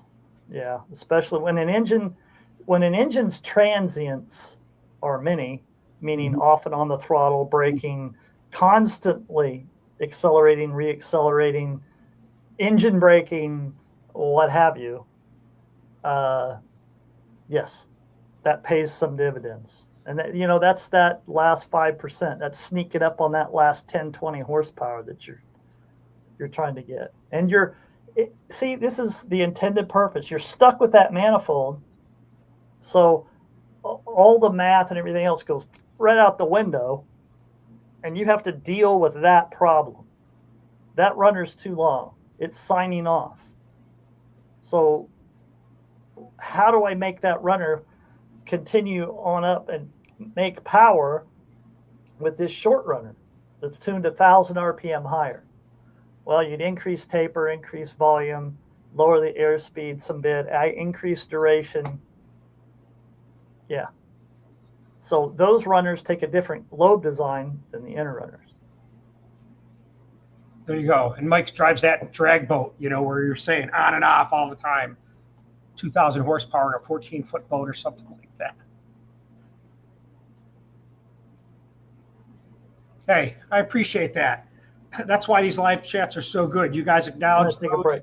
Yeah, who shared their knowledge and experience, and you're sharing your knowledge and experience. And that's the thing. There's 147 guys here. Was tonight a perfect, textbook type of live chat? No, but man, we don't care about that. We're just guys like you. We do what we do, and we work with what we have. Not every question can be answered on here. A lot of guys that I've talked to that are right up in the league with Darin, they don't want to do a live chat because they're afraid of questions like that. Like, what do I do if I don't know? You just say you don't know. You think you guys are going to say, oh, Darin didn't know that answer and go tell your buddies? Like, it matters. We don't really care about that. We're here to help you, and if we can, we can. If we don't, we don't. If we don't know enough information, we don't know it. So thank you so much. Yay, Tim and Darin, always giving us stuff to learn. That's right, we are. And I'm really pumped about hearing from Ken Ford. Hey, guys, just got off work. That's Joel DuBois. Now he works for Pat Musey, does all the cylinder heads for him. So this is becoming a place where the guys that are in the know are in the know. A lot of the headquarters are coming here, not because Darin knows everything, but because it's a wealth of knowledge. Everyone can contribute, and I think that's important. So that's our point here. Yeah, talk about, a depth of knowledge. Every professional in this industry has spent their life, like I have, and Joel has, and Elliot has, and all these other guys. Mm-hmm. These guys whose names you don't even know, right, have spent every waking hour of our lives doing this one thing because we're so ate up with it, we can't give it up. It's the ultimate challenge to me. I don't know doesn't mean you're ignorant. Right. Well, it means you're ignorant as to what's going on with that situation, but it doesn't mean you can't figure it out. We'll figure out anything. But does that bother you because you don't know the answer? Are you going to go, oh my God, I didn't know the answer, and it's going to bother you all day or all night tomorrow? It used to. Well, no. It used to, because Come on. Really? When you know what? In my younger, when I was in my 20s and 30s, you know, you don't know what you don't know, and you don't want anybody to know you don't know. Oh, okay. Okay. You know, because you're the professional. You're supposed to be doing this for a living. That's called Good point. faking it till you make it. Yeah. Now that we're 60, we don't really care anymore. It's like, yeah, don't know, you don't know. Doesn't mean you can't figure it out. C. Stavro, he says he's in the membership. Thank you. He said, is port area between a drag engine and a road race engine more than just RPM/CID? Would your 65% short side radius apex change? Could you touch on the differences? Okay. The port area, Clip taper, length, harmonic, everything changes relative to the engine's intended use, meaning how many corners is this coming out of? Where is it dropping down? The transients, off and on the throttle. Where do you have to accelerate from and to, and what gearing you have, and to put it in that power band is going to change all that. And 65%, would it change that?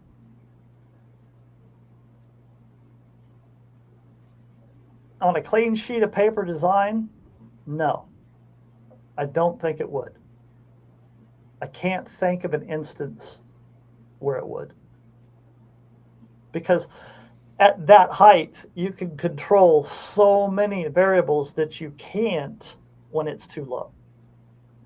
So you have the ability at 65% of the valve diameter to control the airspeed and where it tunes up. Because if let's see if I can do this here.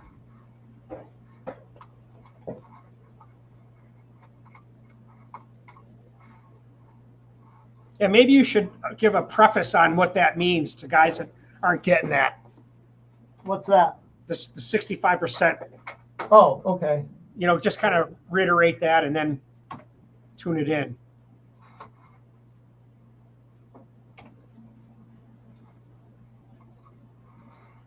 You know, it's questions like these, and that's where that membership comes in, where, you know, this is what we focus on. Some of these guys on here, I know they probably don't care at all about that. It's not going to affect their program, but like I always say, knowledge is power. The more you know, the more you know. And if you hear it enough, you'll go. So, find my damn pen. All right. By 65%. Clip it.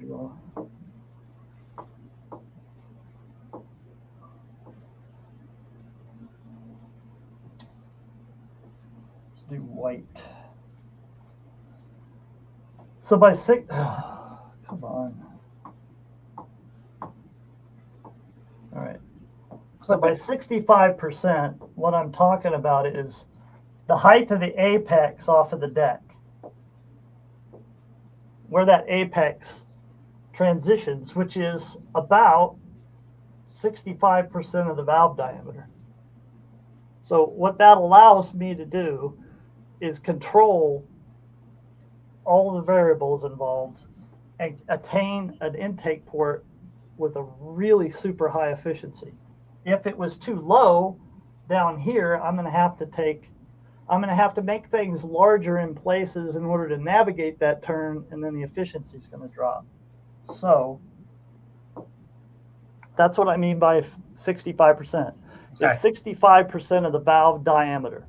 So 200 times 0.65, that would be the optimal range between 60 and 70, that it would fall where you could control everything and design a really, really good intake port. Okay. And what was the other one? It was the port area in drag racing. Yeah. But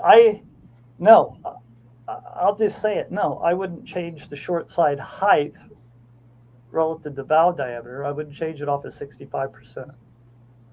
So if you have a short side that's like that, and you want to increase the RPM range, general rule of thumb is you lean it back. In other words, you would come off and lean it back, letting the port operate at higher air speeds without nosing over. If you only had a 650 lift cam instead of like, that would be like a 1/100 gross lift camshaft, something that has to operate at high lifts. If it only had a 650 cam, that short side would come forward and you would make the bowl like that. You would compact the airspeed more at the short side. Okay. I hope that answers the question. So for a road race engine, I would want a really reactive port, which is what we're doing here. You're making the port reactive, operate dynamically within the transients and within the intended use of that engine. So let's say, for instance, you had this road race track where the peak torque is at 7,000 and you got to drop the engine back down to 4,500. Well, what would you do there? A multitude of things. You could take some duration out, increase the average airspeed, bring the short side forward, raise the short side, and make it go from 350 feet per second to 380 or even 400 feet per second. In other words, when you step on that throttle, it's seeing airspeed, it's seeing pressure drop, boom, moves air in there.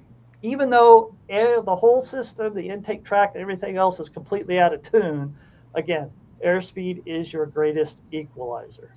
Where the average airspeed, localized velocities, all this can be controlled to make that engine accelerate for its intended purpose.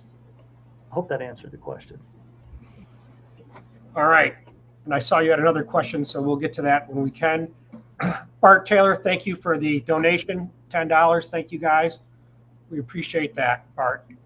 His question is, now he's the guy that races the 306-cylinder Ford. Remember him? He's in the membership. So he's talking about an exhaust valve, tulip valve or not. So it's a naturally aspirated 300 Ford low port head drag racing.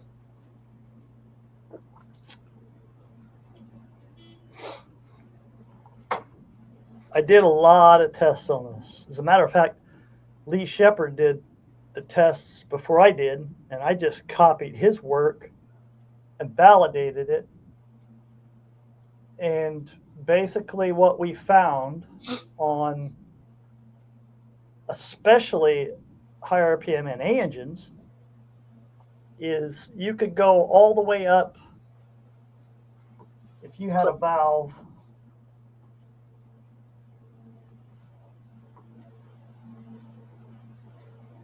Let's see how good I can get that. It's not bad. Heavy tulip valve. Now when the air shoots past here, this is pressure recovery. In other words, the air can conform. I have a lot of graphics on this, but I'll just draw it. If you have a nail head valve, it can't conform, so you have huge amounts of flow separation right here, and the air still takes its natural path. Now you've just instigated inefficiencies in the system. Now, how bad is this inefficiency? Well, the exhaust system is pretty numb. There's not a lot of flow potential or dynamic energy that you can harness. So this wouldn't hurt it near as bad as if you screwed it up like this on the intake. The intake always hurts 10 times worse than the exhaust side. Right. But what this does, and we did this, I don't know how many freaking hundreds of tests I've seen on this. If you have two exhaust ports that flow exactly the same air, and one is turbulent, lots of flow separation, turbulent, loud, and sits there, and the manometer sits there and bumps up and down. It's never stable, especially at lower lifts next to the seat, the 3, 4, 450 range, 500 even. That's when it's closer to the seat. So all the air is really reactive off of the surfaces. It's everything. The area is real small. So shape is a huge benefit when everything's close to the seat. Trying to control that pressure recovery and let that air out without separating, without incurring turbulence and choking it off. And what we found and what Lee Shepard found was, you almost can't put too much tulip on the damn thing. I mean, I had a valve in a Pro Stock engine that was like that. Every time we went from a nail head valve, which is no tulip at all, and increased either the base radius, which took up space, or the angle and the base radius, torque, just VE, just bumped up.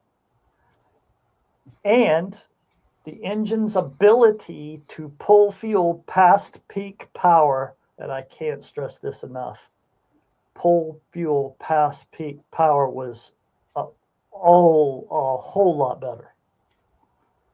Because even though the exhaust system's going inefficient, the inherent efficiencies that you've designed into the system pay dividends, especially pulling fuel past peak power. Because it's smooth. You could have two ports, both flowing the same amount of air. The one that's loud will not pull fuel, will not accelerate as well, and will nose over worse in peak power. And there's a lot of caveats here: area, airflow, airspeed. Now, what pays huge dividends is when you can make that throat, instead of a small throat, you make it big and flow air and have it smooth. Dude, that's 25 pounds an hour, 500 RPM past peak power. It pays huge dividends because you have the area, you have the proper pressure recovery, the system is more efficient. So even though it's going inefficient, it's still more efficient than what it would have been. So, should you run a tulip valve? Yes, absolutely. I don't see a case where you should not run a tulip valve in anything except where valve weight comes into play. And that's where we are now. Because you can't put this heavy bastard in an engine and turn it 11,000 RPM. It ain't going to happen. So you have to change the valve design up in order to take the weight out, but try and maintain that pressure recovery underneath that head. So we'll draw it backwards here. So there's a couple of ways to do this. You can increase the base radius really big and then come down into a low like 10 or 15 degree right there. Or you can come off on a 25 or a 22 degree with a smaller radius. See, the whole idea here is to try to fill that space in, because that air is going to want all that flow, all those flow lines are going to want to conform to that valve. And if you have a nail head valve like this, it can't. Those flow lines are still going to go where they would have otherwise went. It's just you're going to incur a lot of flow separation and nastiness underneath the head, which makes it pop and bang and spit and sputter, and it can't find home because it's constantly in a state of chaos underneath the head of that valve. Should you use a tulip valve? Yeah, if your RPM range is low, if your RPM range won't suffer from the increased valve weight, I would say run a tulip valve in everything you can. Okay, there's the caveat, can. Because not only does a heavy tulip valve flow well, it's heavy, and it holds heat. Okay. So in some supercharged applications, not the thing to do, because your exhaust temperatures are going to go through the roof. So you have to balance a lot of those things. There are some other things you have to balance, but anything under 7,000 RPM, shit, I'd run a 22, 25 degree back angle with a 5/8 radius right there. And I do that purposefully because peak V goes up and top end power, past peak power is so much better. Well, there you go, Bart. All in a nutshell for you. Thank you for being in the membership and asking the question. 161 people now, so picked up another 20-something people. John Salvatore has a question. Thank you, John, for donating. We appreciate that. It says, hi, Tim and Darin, sitting in a shop in Syracuse, 30 inches of snow outside. I used to live there. Thank you very much. I don't have that. Still snowing. Did you say 30? Yeah. 30 inches? Yeah. Holy shit. We used to get an average of 136 inches a year back in the day. Yeah. I don't miss any of that. So he's building a 351 to Cleveland, 403 cubic inches, CHI heads, and intake. Any suggestions on max RPM? I'm thinking 7,600. Yeah, you're probably in the ballpark right there. What do you think, Darin? So what is the engine going to be used for again? Drag racing. Okay. Yeah. Well, you have some decisions to make.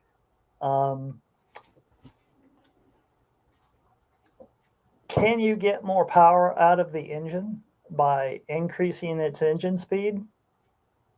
More likely, yeah. Mm-hmm. Do you want it to live 400 runs or 50 to 100 or 200 runs, which is going to lower the engine speed? So any suggestions on RPM? My suggestion is race your pocketbook, not the power. In other words, how long is that engine going to last you?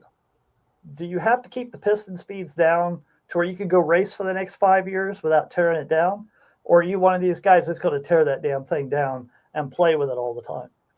So engine speed at that point, yeah, go ahead and take it up. Do you have the valve area to do that? I don't know. With those CIDs. No, CHI. Huh? CHI. CHI. Yep. The Australian head.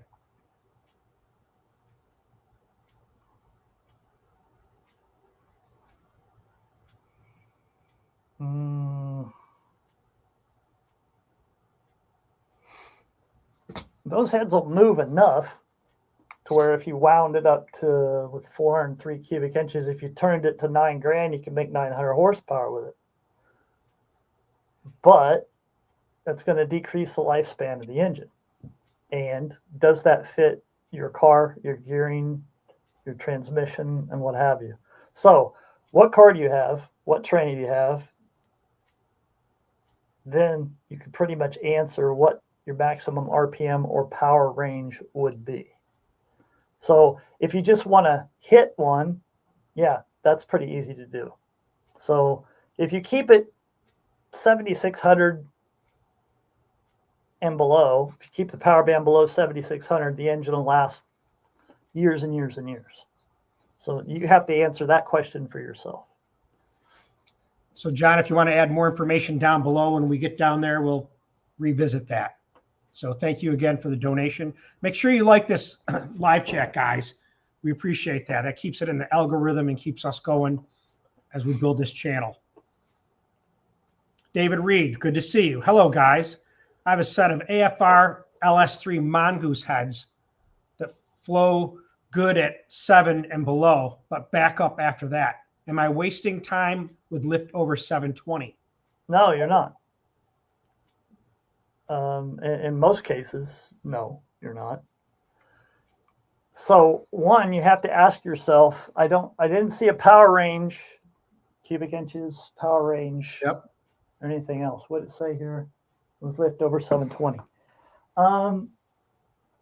Again, this is going to be as directly relative to what the engine's going to be used for. I'd say it's a street since it's the LS. Is it LS3? Yeah, LS3. Yeah. And if you're wanting to raise the engine speed and power with it, then yeah. The question is, can you lift the valve past the velocity choke point? Yeah, absolutely. As a matter of fact, you should. It's not a factor. The flow curve doesn't dictate the cam. The flow curve dictates the dynamics of that engine as far as its power band and everything else. If you're stuck with a cylinder head that stops or goes backwards, usually what you're dealing with, and an LS3, this is exactly what you're dealing with, is a cylinder head that is optimized to operate between about 35 and 7,500. And at 2,500, when you hit the throttle, it has airspeed at the short side to move air into the engine. So the reason it noses over is something we need to talk about. The reason it's nosing over is because of the port design. The port was designed to operate with this much lift and this cam and this RPM range. And now you're trying to make power with it, which means, like I showed before, the LS3 short side is, it's kind of sucky. The LS3 short side comes off and it's very abrupt. It's very far forward. So this is what's nosing over the port.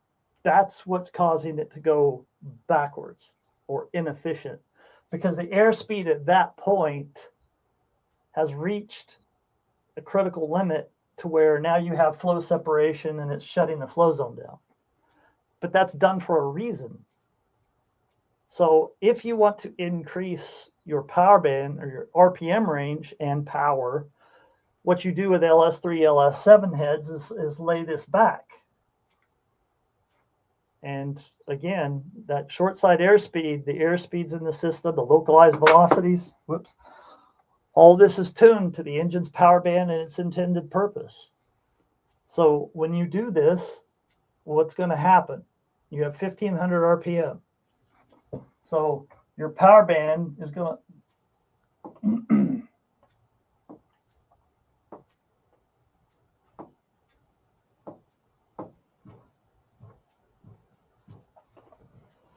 I'll get the hang of this soon.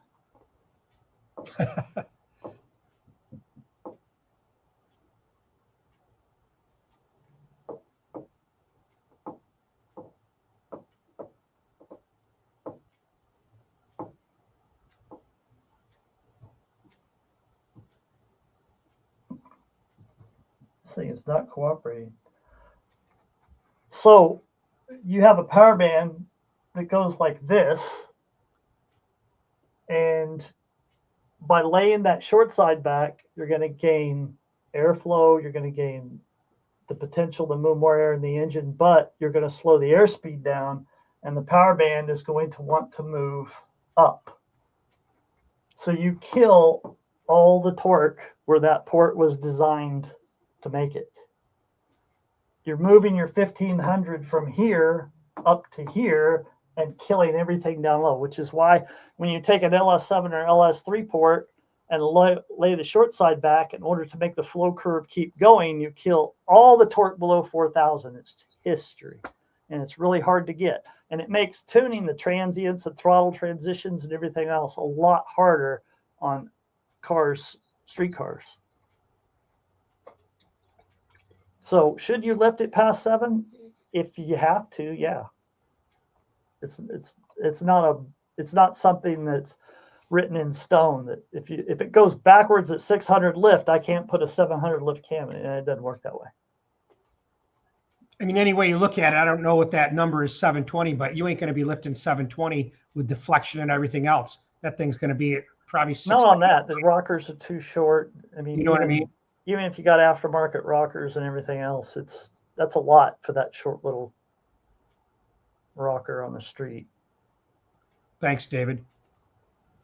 Michael Scudder, 72. Do you have an ideal FPS speed for a street engine with some drag strip use, 80%, 20% street strip? Ideal feet per second? No, feet per minute. My bad. Is what he added in there. Where?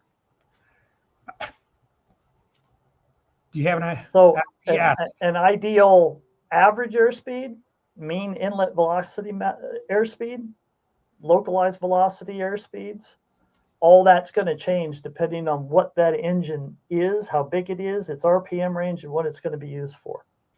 But general rule of thumb, depending on the engine speed, because if it's below 7,000, there's a lot of things that you do down in that range that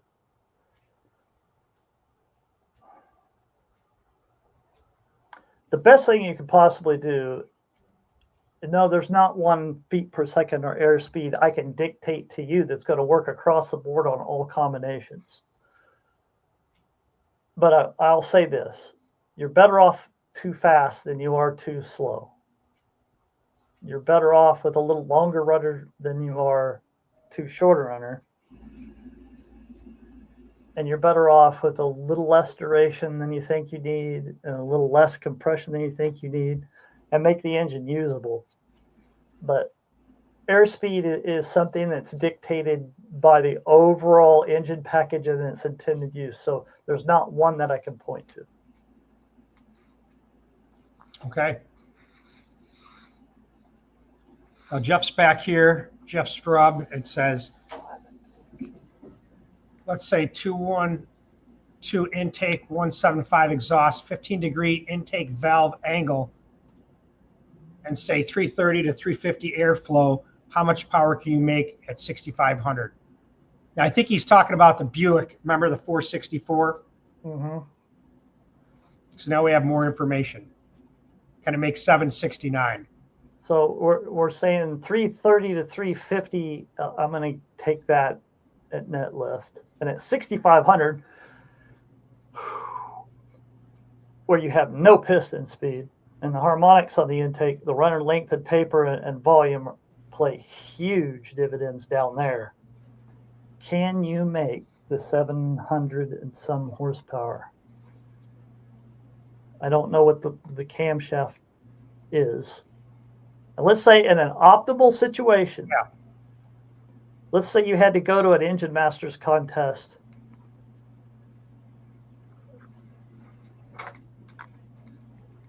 Could I pull that off? That's what you're asking me. Could I do that? Could I pull that off?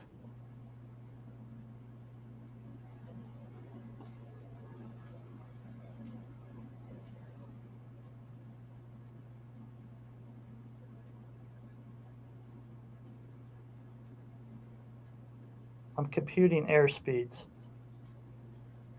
So if you have a 2125 valve, that throat cross-sectionally at 350, yeah, you.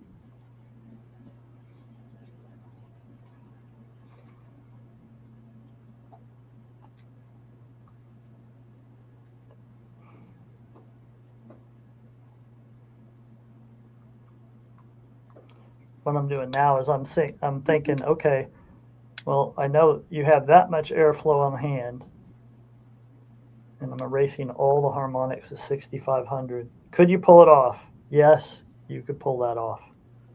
Yes, you could pull that off. It's a tall freaking order, but yeah, you can pull that off.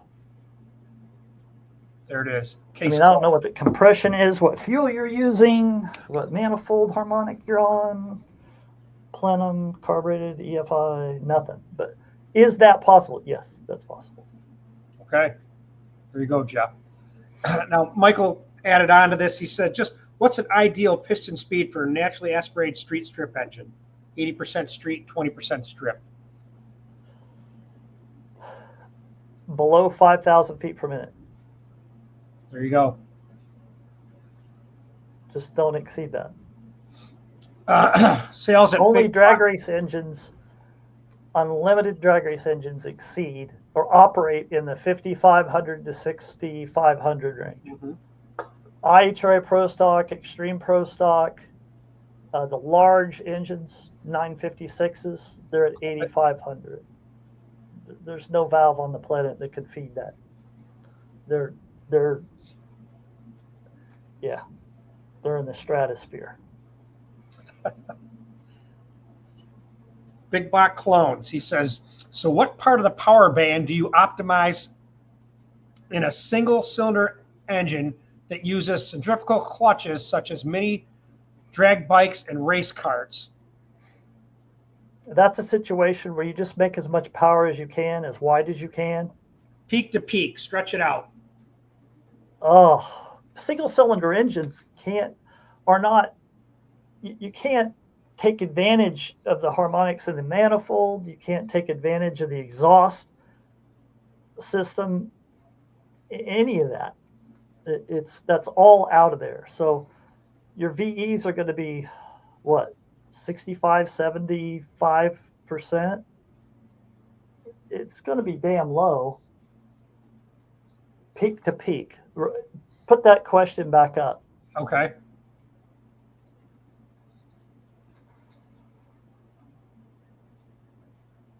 What part of the power band do you optimize? Part of the power band. What part of the power band? Yeah. You just get the most power you can over the widest area you can. And that's what you're shooting for. As far as all the calculations and math that goes right out the window with a single cylinder, that's trial and error. And when I was working with Cola back in the 90s with the go-kart engines, and you know how we took a block, and I was the first one to do it. I welded a 45 degree, cut the block off, welded a 45 degree intake runner on there, and then messed with plenums and runner length and taper, and all that shit went right out the window. And you mount the carb as close to that intake tract as you can, because it doesn't have any positively beneficial harmonics in the system that can aid filling the cylinder. You just need to tug on the damn carburetor as hard as you freaking can, as soon as you can, and get as much air fuel in the cylinder as you can. The valves that Manly, the nail head stuff, that's where that came from. We did, 50 different cylinder heads. It's all trial and error. Not a lot of things make sense on a single cylinder flathead engine. Now, overhead valve, that's a different story. If you're talking Briggs flat, that's just get what you could get and get all of it. And that takes dyno time and trial and error. Overhead valve stuff, that's a different story. You can tune that a little better. There's lots of leeway on cam. You have more valve area that's much more efficient, but you still have no harmonic tuning at all.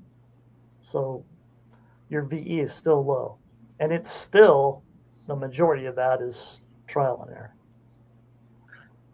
error. So one thing I'm going to say is, before we go to this, I see people in the comments, they keep adding more information on a question that was asked before, and it's hard for Darin to put this down with all these bits and pieces. When you try to formulate a question, it's best to have all that information, just like when we're reading questions to begin with.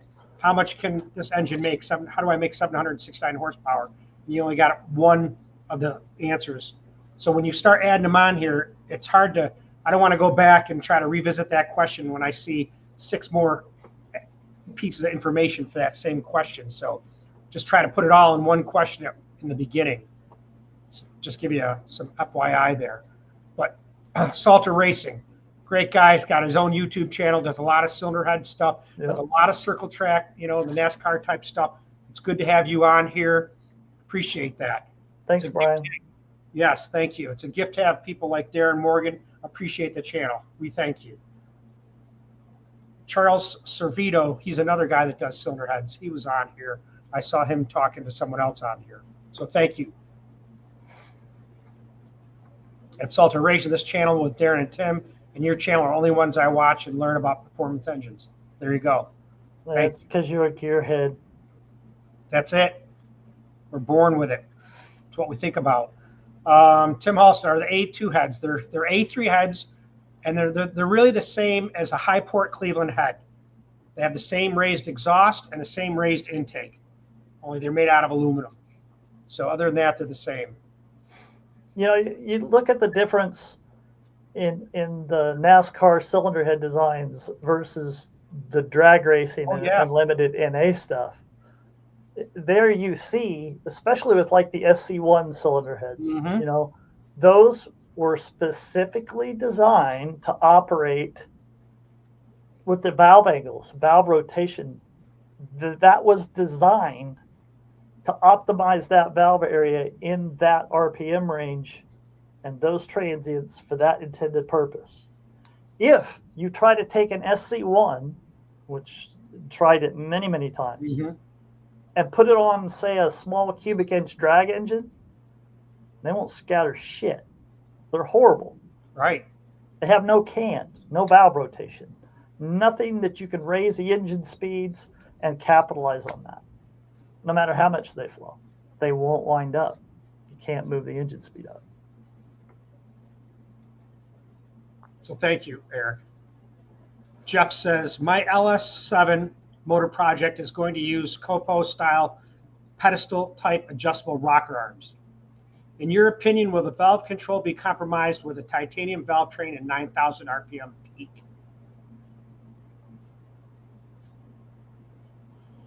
Pedestal mount versus like a shaft rocker setup is what I think he's talking about. With a good valve train, even though the fulcrum length on that rocker is so short, no, if you like a Jessel deal or something like that, you need to increase the pivot length, fulcrum length on the rockers. They're so short, they have so much scrub when you're trying to shove the lifts up. So if you have a rocker arm that's this long versus one that's this long, the same ratio, they're both, let's say, 1:8 ratio. The amount of force it takes to open this is more. So your jerk is high. Your initial valve train loading is higher, and the arc is really short. That's a problem, because if you try to lift this thing to 800, by the time the valve tip is here, the roller is moving backwards on the valve and not doing anything. It's literally doing this. The rocker arm's moving, the valve isn't. It's just scrubbing the roller out. So you need a pivot length, a rocker arm length, to where when you're up here at high lifts, you're only moving the valve on the tip, you know, about that much. This thing, with a short pivot length and a small arc, by the time you get up there, you'd have to start on the end, and you'll end up all the way back on the valve. You use the whole valve tip, which that's wasted motion. That's just motion that doesn't go into lifting the valve. So can you turn it that high? Absolutely. Would it make more power, have more longevity, and make the parts last longer with a longer pivot length? Absolutely. Would it make more power up there? Yeah, it would. It would be more stable. So can you do it? Yeah, you can do it. Thanks, Jeff. Eric, another question here. Darin, do you have any experience with compressed air supercharging? But it's really cool. Yeah, it is. I mean, it just sounds really cool, because the dynamics there are totally different than any other supercharging. The air temperature is one. You know, I talked in another one of these videos about how you see the pro stock guys under the hood changing air bleeds and doing that. And they're changing droplet size. People think, oh, they're changing the fuel curve. Well, they may be. But if the air temperature goes up by 20 degrees, the phase change of the fuel happens much quicker. So if you have a small droplet, it's going to phase change into a gas much faster. If it does it too quickly, it takes up oxygen space. So let's say, for instance, let's give you a scenario. Yeah. If the fuel came out of the booster and instantaneously vaporized, the engine's power would be a hell of a lot low, well, would be hundreds of horsepower lower than if, this is a make-believe situation, but if that droplet was in one ball and went into the cylinder and instantaneously phase changed into a gas, because it's not taking up space in the atmosphere, the oxygen, it's not displacing oxygen in the system. So what they do, you see Warren under there freaking screwing air bleeds here and there. Yeah, he's changing distribution a little bit. He may be altering the fuel curve, but that droplet size is powerful. So if the heat goes up and the phase change happens faster, he can have a larger droplet. So compressed air supercharging is so damn cold. The inlet temperature can, because you got to remember, you have a pressurized tank with a pressure drop. That's an air conditioner. That pressure drop wrings all the moisture out. You've got an inlet temperature of what, 35, 40 degrees? Yeah. Well, it doesn't matter how big your droplet size, what your droplet size is. You're not atomizing and phase changing anything at that temperature. Not in time to get it into the cylinder and burn it. So where a supercharger compresses and heats it up and you need an intercooler to take the temperature down to increase the charge density, with that, you need an interheater to heat the air back up. That's what's really crazy about it. I mean, I think it's really interesting, and I would love to look into that more. It has a lot of advantages. It does. I mean, it sounds amazing. You know, carry a tank though. You'd have to have a size of a tank that you would need in your trunk. You know, it's been done, but not with modern technology. There's a guy out there doing it right now. I forget his name. Someone will remember. So thanks, Eric. Chopper Scott, what's up, brother? Great guy. I love his pictures. Everyone comments about how his ports look. He does great work. Got great pictures, man. When you photograph the ports, they look amazing. So thanks for being here. We appreciate that. Terry Grover says, Darin, I hear guys brag about getting their intake runners to flow equal numbers. To me, if they all flow the same flow numbers, it means one runner is more lean than the others. What's your opinion?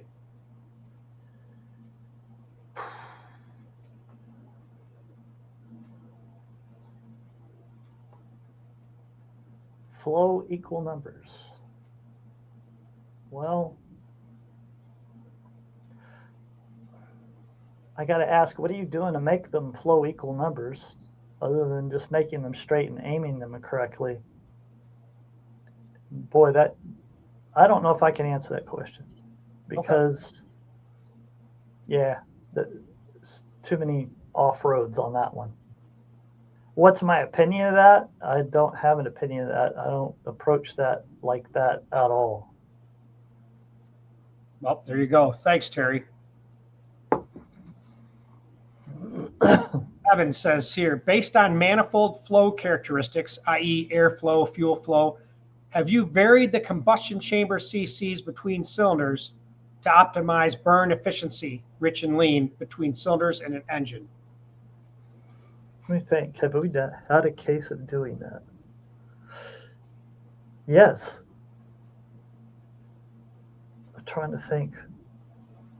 So you're saying 60 cc's for one combustion chamber and maybe 55 for another? Yeah, usually a fuel engine, an engine that's like a top fuel engine does that. Yeah. let's say you're running on a fuel, whatever that fuel may be, and its octane rating is just right on the edge of your dynamic compression. In other words, it's just ready to go into trace detonation, which is where you're going to make the most power. It's right on the edge. And let's say you're using isopropane or some exotic fuel that dictates, you can alter the combustion chamber CCs and band-aid that situation. Is that the proper approach to take in anything else? See, if you have to resort to that, I think you're backed into a corner somehow. In other words, you're stuck with some situation that you can't fix that in any other way but by doing it that way. Is that a means? Yeah, it's not something I would ever think of on the engines that I work with. But yeah, you can do that. I mean, we alter cam timing, we alter runner length, we alter airspeed, we alter everything else, cylinder inboard, outboard, and what have you, to try to balance the whole combination out. Okay. Thank you, Evan. Jim Steck says, how would the 65% rule, short side radius, I think he's talking about, change with a Hemi that has a raised port? Hemis are a different, how do I put this? The 65% rule collapses once you get past, once you get past a certain valve rotation and you are almost perfectly Hemi, the rules pertaining to height and aim and airspeed are different. Not completely different, but much different. In the members deal, I go over low, medium, and high Mach index ports, meaning a super high Mach index port would be like a Formula One. It comes out and just, there you go. There's a Formula One port. And there's the valve. That's what they do. They got all the angles back here, and that seat is right there. So they control the power band, average airspeed, and length and everything else. But their average airspeed, they don't have any chokes like we do. On a Hemi gets closer to that as the valve rotation.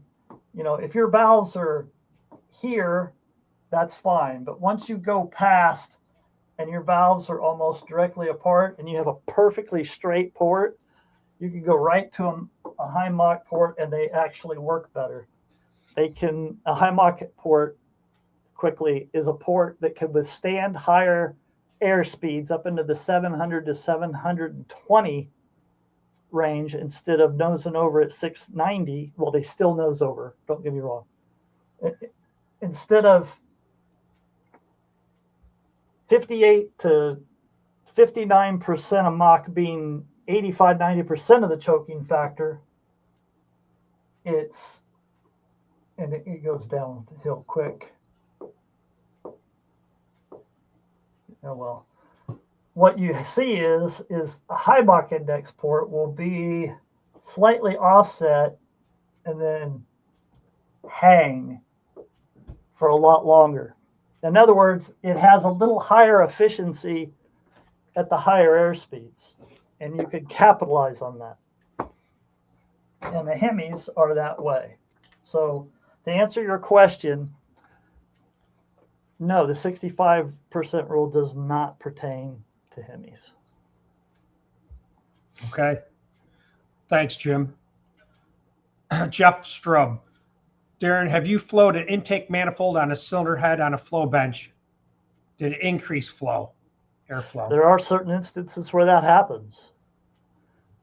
especially with ports with a lot of valve guide to port opening offset. I mean, if you have a valve here and the port opening's here, you're going to have to bias the shit out of this thing in order to get it correct. So you're going to have to run it bigger. So in this case, sometimes you can accent the manifold and make it flow better on the Flowbench. Yes. Now on a clean sheet of paper deal, no, that never happens. I've never seen it happen. Okay. Tom Vig, I think he works for, owns 3V Performance, I think. Yeah. Tom. Yeah. So he says 25 to 28 degree tulip on my DRCE 3 500-inch program was always showing good results. I wanted to try 30. I went right to 31. It stops at about 30. 31. It's like you look at the torque, the peak VE come up, and the top end fuel flow. So, the power curves like this, and you'll see, it carry. And 31 was the break point where it just didn't do anything. It didn't do anything better. Let me put it that way. Yep. We always went, and what I ended up doing on all those tests was lowering the angle and increasing the base radius. And it always ended up about 22 to 25 degrees with a 3/4 base radius instead of a 5/8 or smaller.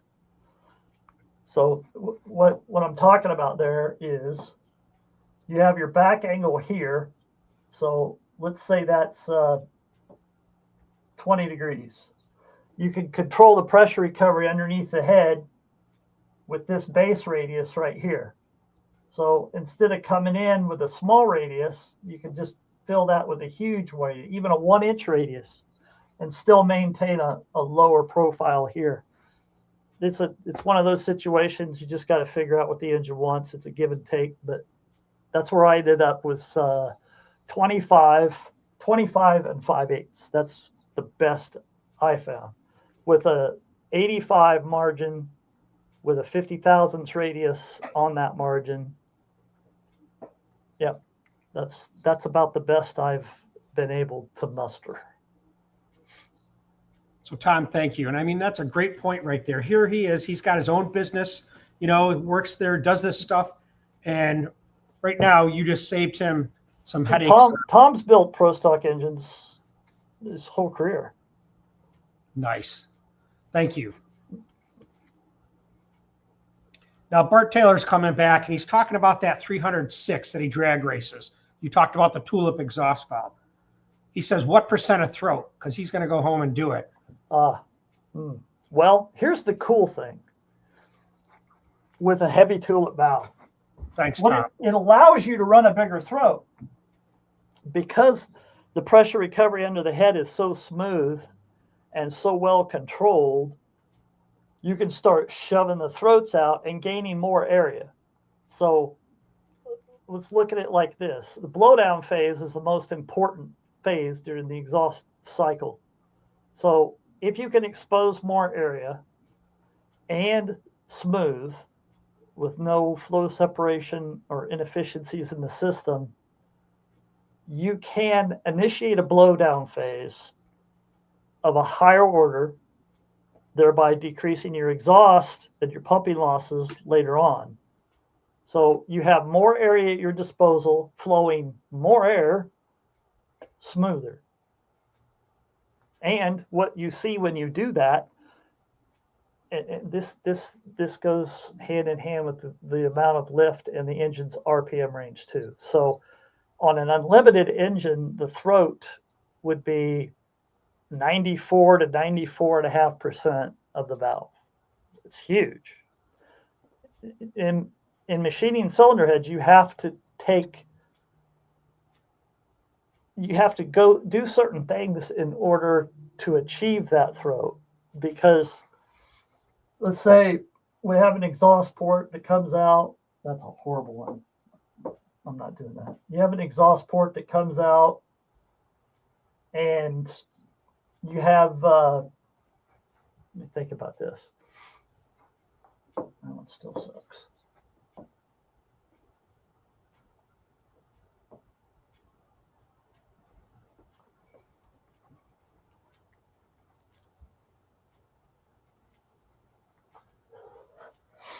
So you have let's say a 90% throat and a nail head, and your flow curve looks like that.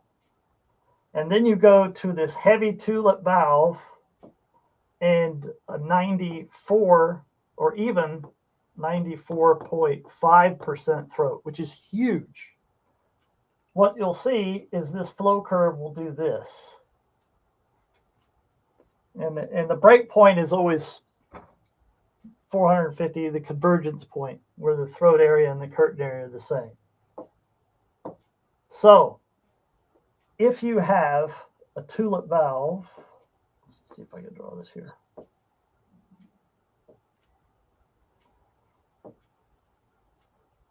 You can run any throat you want, but the throat is relative to the lift of the valve, the engine speed, and how much you have sacrificed that exhaust valve size for intake valve size in order to raise the engine speed. If you're not trying to raise engine speed and squeeze everything you can out of the exhaust side, going to huge throats is not a good idea, because mechanically and from a machining standpoint, you have to take measures, because there's a seat ring here in the cylinder head.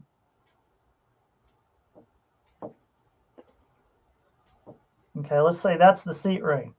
Well, you start blowing this throat out, and pretty soon you're laying this back and laying this back, and there's no register to hold the seat ring on the short side anymore.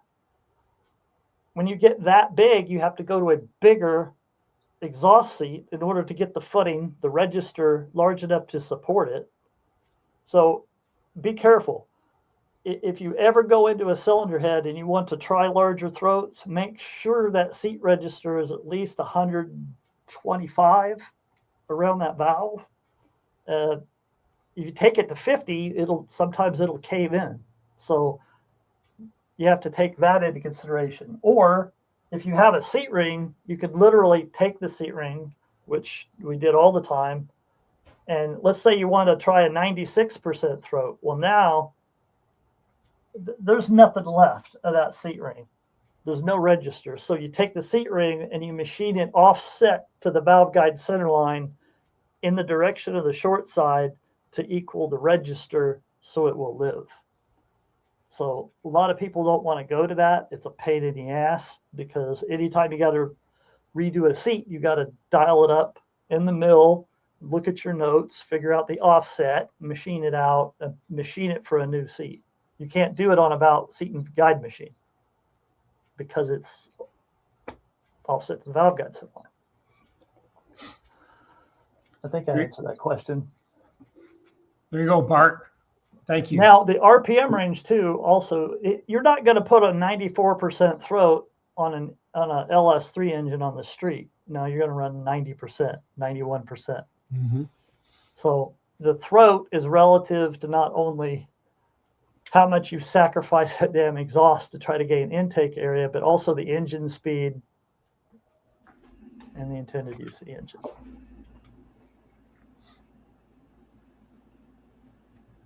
Custom 4x4 Specialty says, hey, Darin, is there a calculation for cross-sectional area on an exhaust port speaking for LS3 NA drag race? Depending on many things. Primarily, is it open headers or is it a full exhaust system? That's going to dictate it, because you don't want to run huge throats on a full exhaust system, giving the reversion all that low air speed and shit to overlap, to act on that cylinder during overlap. That's a no-no. So you want to keep the airspeed up, so the throat's going to be smaller, and you don't need that area anyway. So running large throats is not advantageous. Let me read that again. Is there a calculation for cross-sectional area at the exit of the port? No. There are general rules of thumb. The shit that I live by comes from experience, and that is NA, maximum of 105 to 106% of that valve diameter, regardless. I never exceed 106% on an NA engine. Clip that. Street engine, bracket engines. You will do that in certain instances, but 90% of the cases out there will never need to do that.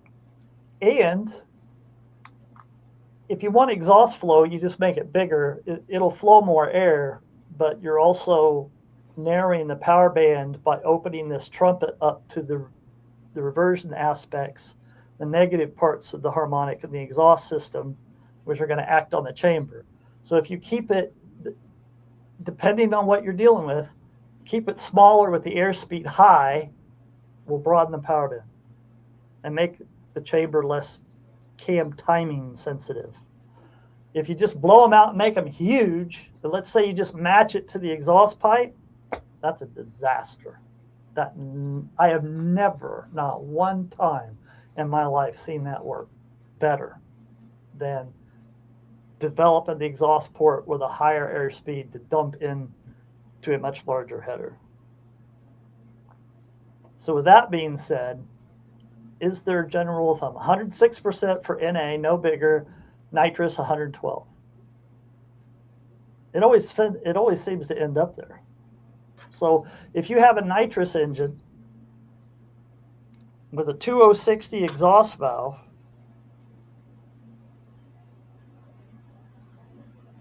times 112, that's a 2.3 diameter.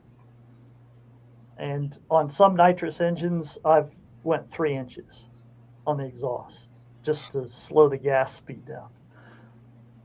Because even though it's in a fuel engine, and when I say a fuel engine, the engine's power band is directly proportional to that fuel, whether it's top fuel, nitrous, and what have you. So that's going to dictate a lot of the exhaust port design and everything else. Intended purpose, again. But general rule of thumb, I don't exceed 106 on a normally aspirated deal. And depending on the combination, let's say you have a street engine that only turns 6,500 and has a 1.5 primary. Well, you're not going to put a 1.5 port.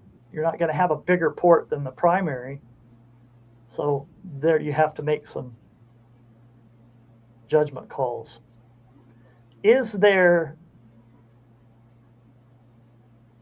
a rule of thumb that everybody can follow? No, it really depends on so many factors that trying to draw one conclusion. And when I say 106 for NA, 112 for fuel engines, that is general.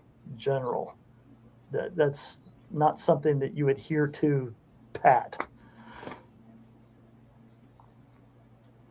All right, Custom, thank you so much. Now, one of the things I learned, because I've been reading the comments, is that you can only put in 200 words to ask a question, and that's kind of limiting, and that's why I see people post 3 different posts to try to ask the same question. So I'll look into that to see if you can make it 400 words. So I'll check on that.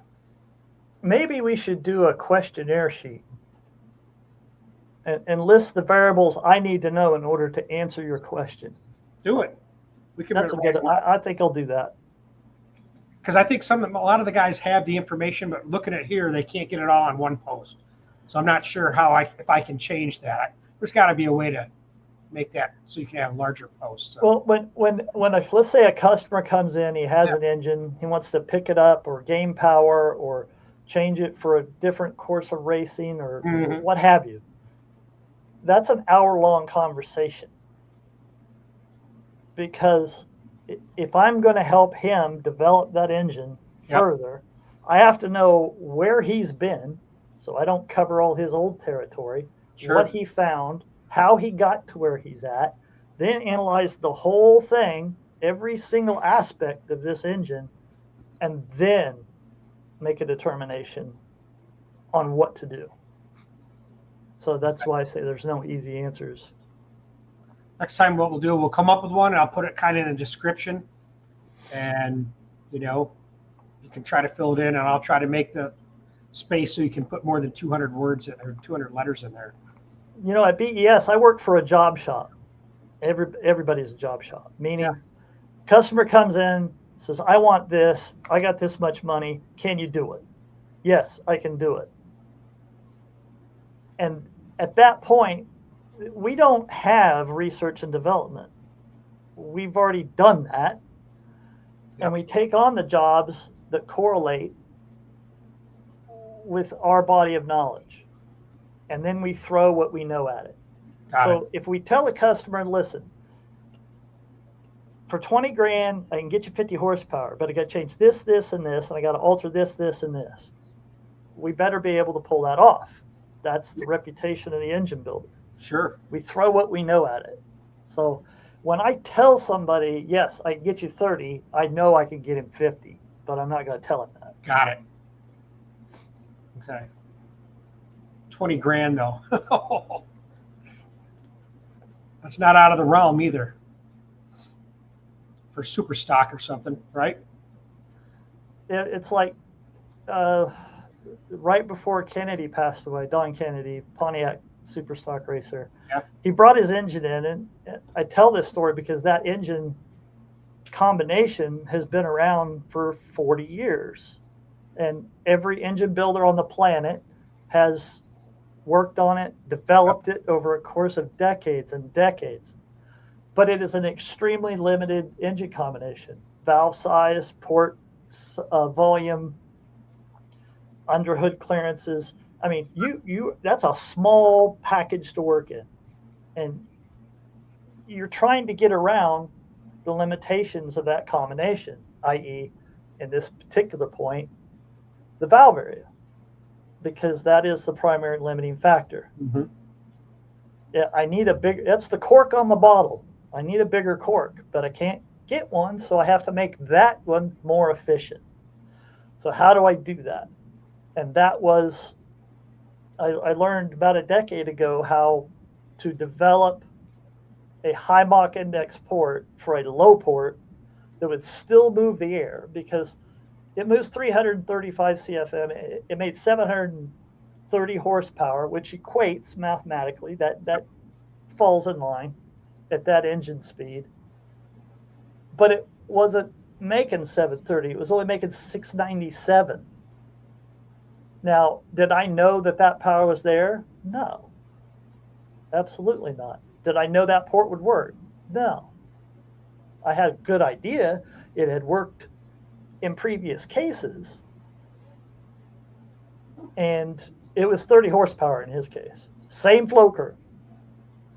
All I did was make the induction system more efficient so it wouldn't nose over at higher air speeds.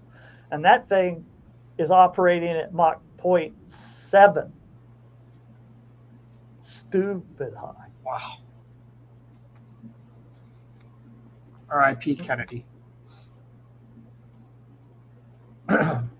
Wesley Snow says, if valve train is stable at higher RPM than flow will support, will boost make RPM at peak horsepower higher?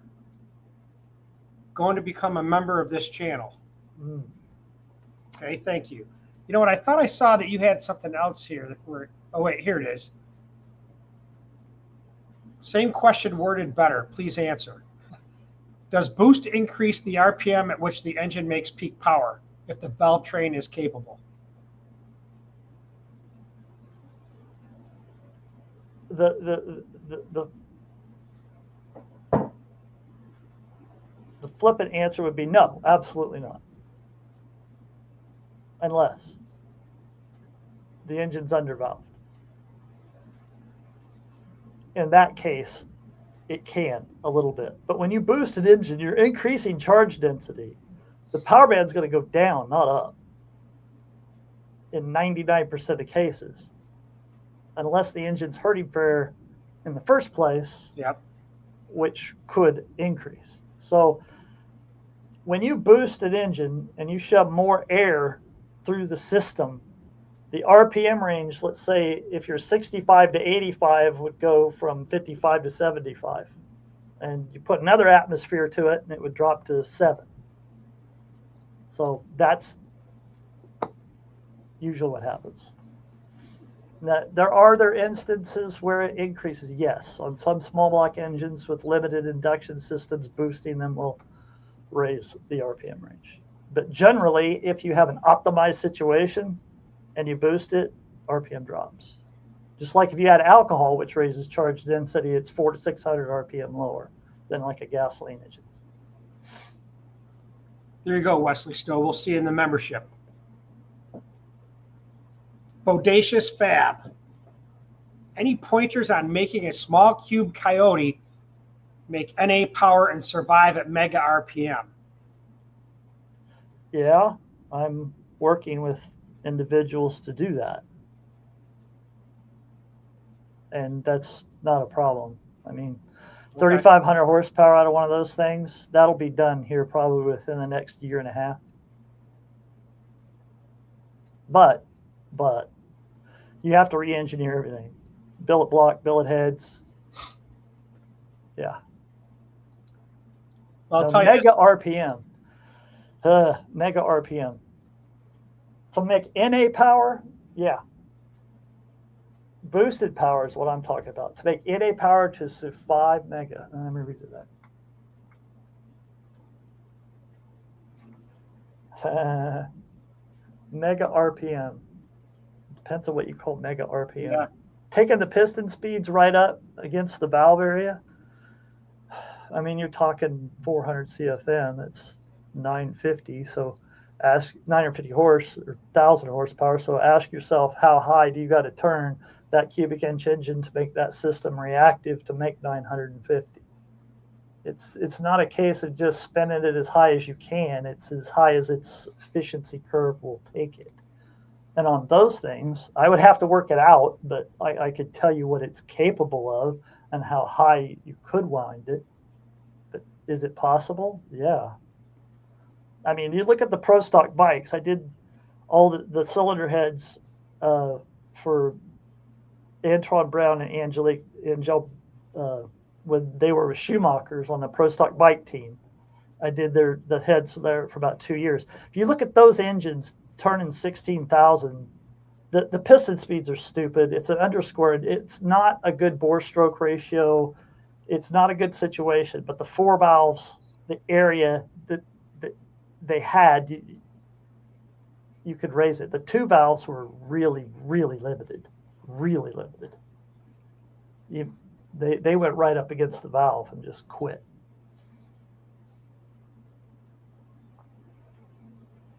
Mile High Guy. Hi, guys. Much appreciation for sharing your knowledge. Back to the tulip valves. Do hollow stems have a place? And on the exhaust side, no. On the intake, yeah. The only hollow stem is a sodium filled, and that's for truck engines that don't see the high side of 2,000 RPM and rarely see the middle 3,000s RPM. Hollow stem exhaust valves have no place in racing, as far as I'm concerned. All right. Thank you. It's too weak. The thermal, yeah, it's just too weak. Okay. Cervito, cylinder heads. Thanks, Tim and Darin. Very good lessons. Thank you, Charles. Thanks for being here. Another porter that came on to enjoy our channel. Thank you. KC Max is doing real good with using compressed air. That's what you were talking about, KC? Okay, that must be the guy. Yeah. Here's a good one. Darin, what are your thoughts on David Vizard's polyquad porting technique? I haven't even really looked at it, to tell you the truth. There you go. The polyquad, is that where he changes the valve sizes on a 4 valve, or? I don't know. I haven't seen that. Yeah, I haven't. I've heard of it, but I've never really even looked into it. I'm going to take a little break. Yep. We're at 2 hours and 40 minutes, guys, and it's like, wow. Really already? Yeah, yeah. And one of the things that guy Bodacious mentioned was about the Coyote block, which is really becoming pretty prominent right now, especially with that green Mustang. I forgot the name of it that was running in the sixes or whatever. But Alan Root, I may have mentioned this before. I know I did it on the last live chat. He contacted me. He said he has a billet Coyote block and he wants to bring it on Dragboss Garage. And you might have seen it on Facebook, but he wants to kind of present it and talk about his design and what he did. I think there's somebody else making one, but I'm not sure who they are. But it's pretty interesting. When I saw the pictures of it, I was pretty impressed with that. So we'll see if we can get him on. And the other thing, like I mentioned about Larry Moe, that would be good to have them. You know, I had said this to Darin before about having other people on that do cylinder heads, you know, and he said, you know what, I don't care. It's not a big deal. You know, we all do things different. There's a million ways to skin a cat. So they may think different for me. But if you want to have somebody else that does cylinder heads, don't have a problem. You know, I said, yeah, absolutely. Oh, and I was talking about having Chad Spire on. You know, I'd like to get his history. You know, you guys have worked together or know each other, and we've known each other since we were 16, 17 years old. Jesus, okay. Yeah, he raced super stock and comp even as a teenager. So he wanted to get into cylinder head porting. I think it was like 2000, and he went through my advanced induction system course, and then like 2 times, and then he took my hands-on course like 3 times, and came in and showing port shapes and diagnosing and everything like that. And after 3 times, I mean, I gave him what he needed to know, and he just rock and rolled on his own. Nice. I think it'd be great to have on and kind of get his story on stuff, how he got into it, you know? So, but anyways, the point was that Darin said he didn't mind if we have other people on that do the same thing, you know? So you might see other head porters on here for live chats. At least get the history of them, of how they started. I mean, I love talking to other guys, especially in other, you know, forms of motorsports, because I always learn something. Oh, yeah. No doubt. Just like Ken Ford with that NASCAR, you know, we'll have to get a phone call so you can talk to him. He's got amazing history. So Roadbloxer says, can I use Kazi's C400 Cleveland head on a 434 in a street car, occasionally race, or is the head CC too big? That's the CHI head that Kazi developed. It flows like 400 something. You know, I don't know if you need that on a street car, but it's got the cubic inches there, 434. I wish I was more familiar with the head.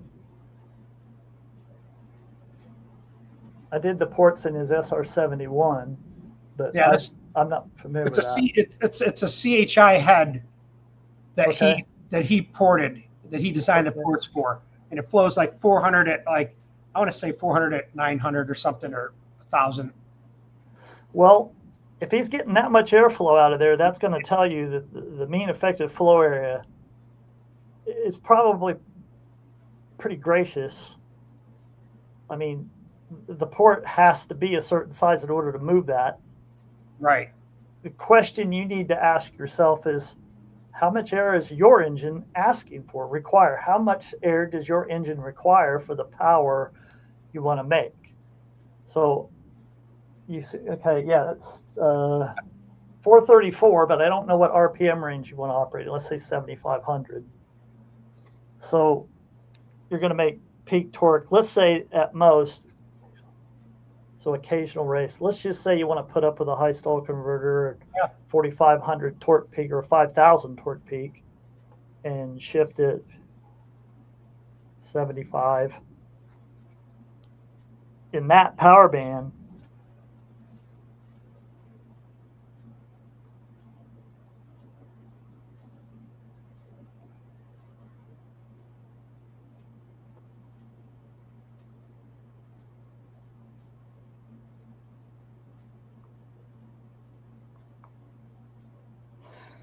all you would need to create the most power you can in that power band is about 365 CFM of airflow.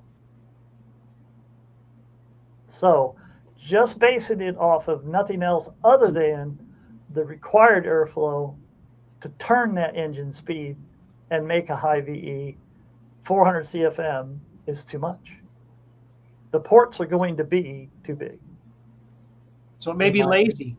For the street. Yeah, they're going to be real lazy. Yeah. Now, is it possible to shrink them up? Or, yeah, you could oval port them, get the airspeed up, which is going to sacrifice a little bit of the flow, but that's fine. If you're going to manifold it, it depends on what manifold you have too. But 400, that's too big. That's too big. All right, there you go, Roadblockser. Thank you. This was kind of interesting. Yeah, 400 CFM would take that engine to 8,500 RPM. Yeah. So if you're not willing to operate it in that RPM range in order to make the system reactive enough to fill the cylinder, you need to get a smaller head to get it in that range where it's reactive to fill the cylinder. Robert George says, has anyone ever considered or worked on a variable pulse Flowbench? Yep. To more realistically model a running engine pulsating characteristics. Yes, all the above. I even played around with it. I wanted to see if I could tune a harmonic in a tube, what it would do on the Flowbench. So what I did is I got an oscilloscope, some servos, and this was 1998 at Royal Morrison. And I had I think it was 18 feet long tube, went off of the port, out the door, because I could only cycle the valve at, I forget what it was, but it was real low. So I needed a real long pipe to tune that to. And of course, once it hit the harmonic, it dropped, then flowed more. Yeah. Is doing that advantageous, or would it help you accelerate your R&D? No, because everybody who's tried that has basically realized that we already have that. It's called a dyno. The engine is the dynamic thing you're trying to simulate, and you can't simulate everything in that system on a Flowbench. So just cycling the intake valve is not enough, because you have 4 cycles, but the other phases, the blowdown phase on the exhaust, you can't simulate that. You can't simulate the inertia. You can't simulate any of that stuff. And all those things go hand in hand to tune that whole system. So you're still missing the primary stuff that helps fill the cylinder, no matter how dynamic you make that bench. Okay. Don Dotter says, offsetting the throat on a 23-degree small block Chevy, ? Oh, yeah. You can offset the throat. If you're trying to wring every single last ounce out of a port, no matter what it is, doing that, let's say you're lifting the valve as high as you can, you're out of port area, you're limited by the port, and now you have to try to make that a more line of sight, higher Mach index. Yeah, absolutely. Yeah, that helps.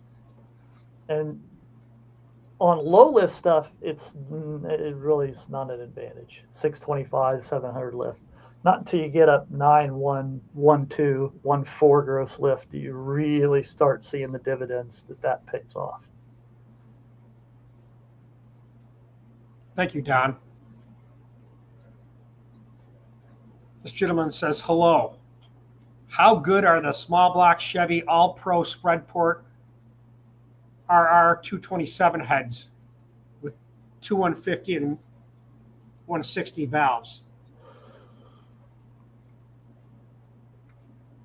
All pro spread port. I don't think I've even had those across the bench. I don't. Yeah, I can't give you an opinion on that one, buddy. All right, thank you. Don't have any experience with that head at all. Well, we're at 2 hours and 50 minutes. So all right, we'll have to wrap it up here in a little bit. Do we do another finish up, make it a 3 hour? Yeah. 2 more minutes. Okay. Not sure. 723. 4 valves. One intake valve flows more than the other to induce swirl on top of the tumble. Oh, you're talking about Vizard's polyquad deal? Now that was, I saw someone had mentioned that, and that was something about 4 different size valves or something. Well, I mean, if you're not trying to maximize your valve area and you need mixture motion in a low engine speed situation where you don't need all that valve area and you can manipulate that, I mean, I can't see why that wouldn't pay some dividends as far as mixture motion, burn rate, extracting more energy from the fuel. I don't know. I don't have any experience with it, but I can see how it would function better in some cases. Now here's what they were talking about as far as the polyquad is 4 different size valves. It is to add swirl to 4 valve heads. And are they staggering the openings as well?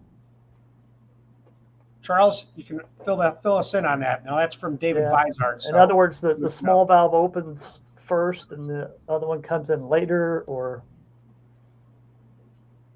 see, I'm not really familiar with the polyquad deal. And I'm sure in some instance that functions really well. But is that an instance where the system is restricted or held back in some way, and that just works better? Because in an optimized situation, you're going to put the biggest valves in there you can, the most valve area you can. You're not going to shrink one valve in order to get mixture motion in an unlimited racing engine. You're going to optimize and maximize that valve area to the best of your ability. So what that would be really good for is efficiency, burn efficiency, I would think. Okay. And lower engine speeds. We're not trying to turn it into the stratosphere. Tony Pierce, good to see you here. Hey, Darin, just wondering what you may think about this. Making the throat small with epoxy, say 90% of the valve size, and opening up the pinch area a little larger than the throat. Well, the pinch area, let's take a 23-degree small block Chevy. The pinch area should be larger than the throat. As the engine speed increases, that proportional gets bigger upstream and accelerates more down to the valve. So it depends on what port and what you're doing. But yes. Okay. Generally, yes. Mm-hmm. Let me read that again. Now, I've filled throats on drag engines all the time, and they just cut the seat right into the epoxy in order to save cylinder heads and make them run again when somebody blows the throat out and does something stupid, you know, like hooks the bowl or does something crazy. And then by hook the bowl, let's see if I can get this. If you've got a nice port coming out here, what will happen sometimes is people will take this bowl and make it like that, hook it. Mm-hmm. And that's always a disaster. I mean, the only time you ever do that is when you are out of things to try because the port's so small and you can't get any air through the system. But you never hook a bowl unless you just absolutely have to. So what I'll do is I'll fill that back in and then cut the seats on that side. Usually it'll have 3 cuts into the epoxy. And it's always, 25, 40 foot-pounds of torque, and it makes this whole system come alive again because that's all blown out and completely destroyed. That throat and its airspeed is very important, as you're alluding to. Mm-hmm. Now, the upstream choke, let's say the push rod being the secondary or upstream choke, should it always be bigger than the throat? In 90% of the cases, yes. Or if you have more enough valve area, you can match them and keep them the same, and then you don't have to have as much kick out, and you can tune the system better. So it depends on what engine speed, the cylinder head, but the general rule of thumb is the upstream choke should never be smaller than the throat. There's almost very, very few cases where that's ever true. So with that said, he added this on. The reason I ask is because Cleveland heads have turbulence at 750 and higher. Flow goes down. And are we talking an iron? Let's just take an iron 351 Iron. Cleveland. Yeah. And they have swirl reversal. They have, when the valve is at low lifts, before it hits the convergence point, which is where the throat area and the curtain area exposed by the valve are the same. That's when everything changes dynamically in the port, when the air speeds pick up and make the walls and everything in the throat reactive. And if it's misshapen, SC1 heads had a horrible problem with this. Past 700, they would swirl reverse. Mm-hmm. In other words, the valve is canted and all the air is coming in and going into the cylinder. And then once it raises the valve, it was swirling this way. Now it chooses the other direction and starts swirling the other way because you have total flow separation and you can't turn it into the cylinder anymore. SC1s did the same thing. That's detrimental. But within that port, you can cure it. You can cure it. And it's all in the short side and the airspeed, because if the upstream airspeed is too slow and you have a problem downstream, it makes it worse. So if you fill the port in and get your airspeeds up, it makes that flow separation much easier to manage and much less unstable. I see that all the time. People will blow out the push rod or flare the port and slow it down. And what was a small problem downstream now becomes a huge problem downstream. When all they had to do is get the airspeed up and it would become more reactive. Ford ports are the worst at this. Cleveland's are absolutely, SC1 and the Cleveland are the worst. What you're doing is you're losing control on the short side. Where it is its bore center. So what you could do is take a disruptor, and I talked about this before, but a disruptor is a piece of welding wire with a deal on the end, and you have a little piece of epoxy shaped like that, a reverse cone with a little dimple. So what that does is it dirties the air. It's a vortex generator. If you want to know where on that short side it's going backwards and breaking, all you do is, let's say, here's the port. Hold it right at the opening, like right here, and just hold it on the floor and go around that port at the very opening, and then go in a little bit and go all the way around that port. What you'll find is there's going to be a place where that disruptor will force the air to conform to the short side radius. The manometer will drop. It'll pick up 10 or 20 CFM. That's your area. That's your problem right there. Now, what do you do about it? I can't tell you. It might be too far forward. It might not have enough radius. It might be too high. The corner radius might be too big. The high-speed wall may be too close over, shutting it off. It could be a multitude of things. But with that disruptor, you can tell exactly where it's breaking and where that problem is. And you can hone in on that area and try different shapes in order to alleviate that problem. Okay. We're going to finish this up. It's 3 hours. Let's go over this one comment from Tom Vig. I wish more people would take a minute to understand exactly what you said. Select a cylinder head that fits the CFM demand of the engine and RPM you're working with, not flow numbers. I think So that's let's thank you, Tom. Let's look at a scenario. We have a certain cylinder head.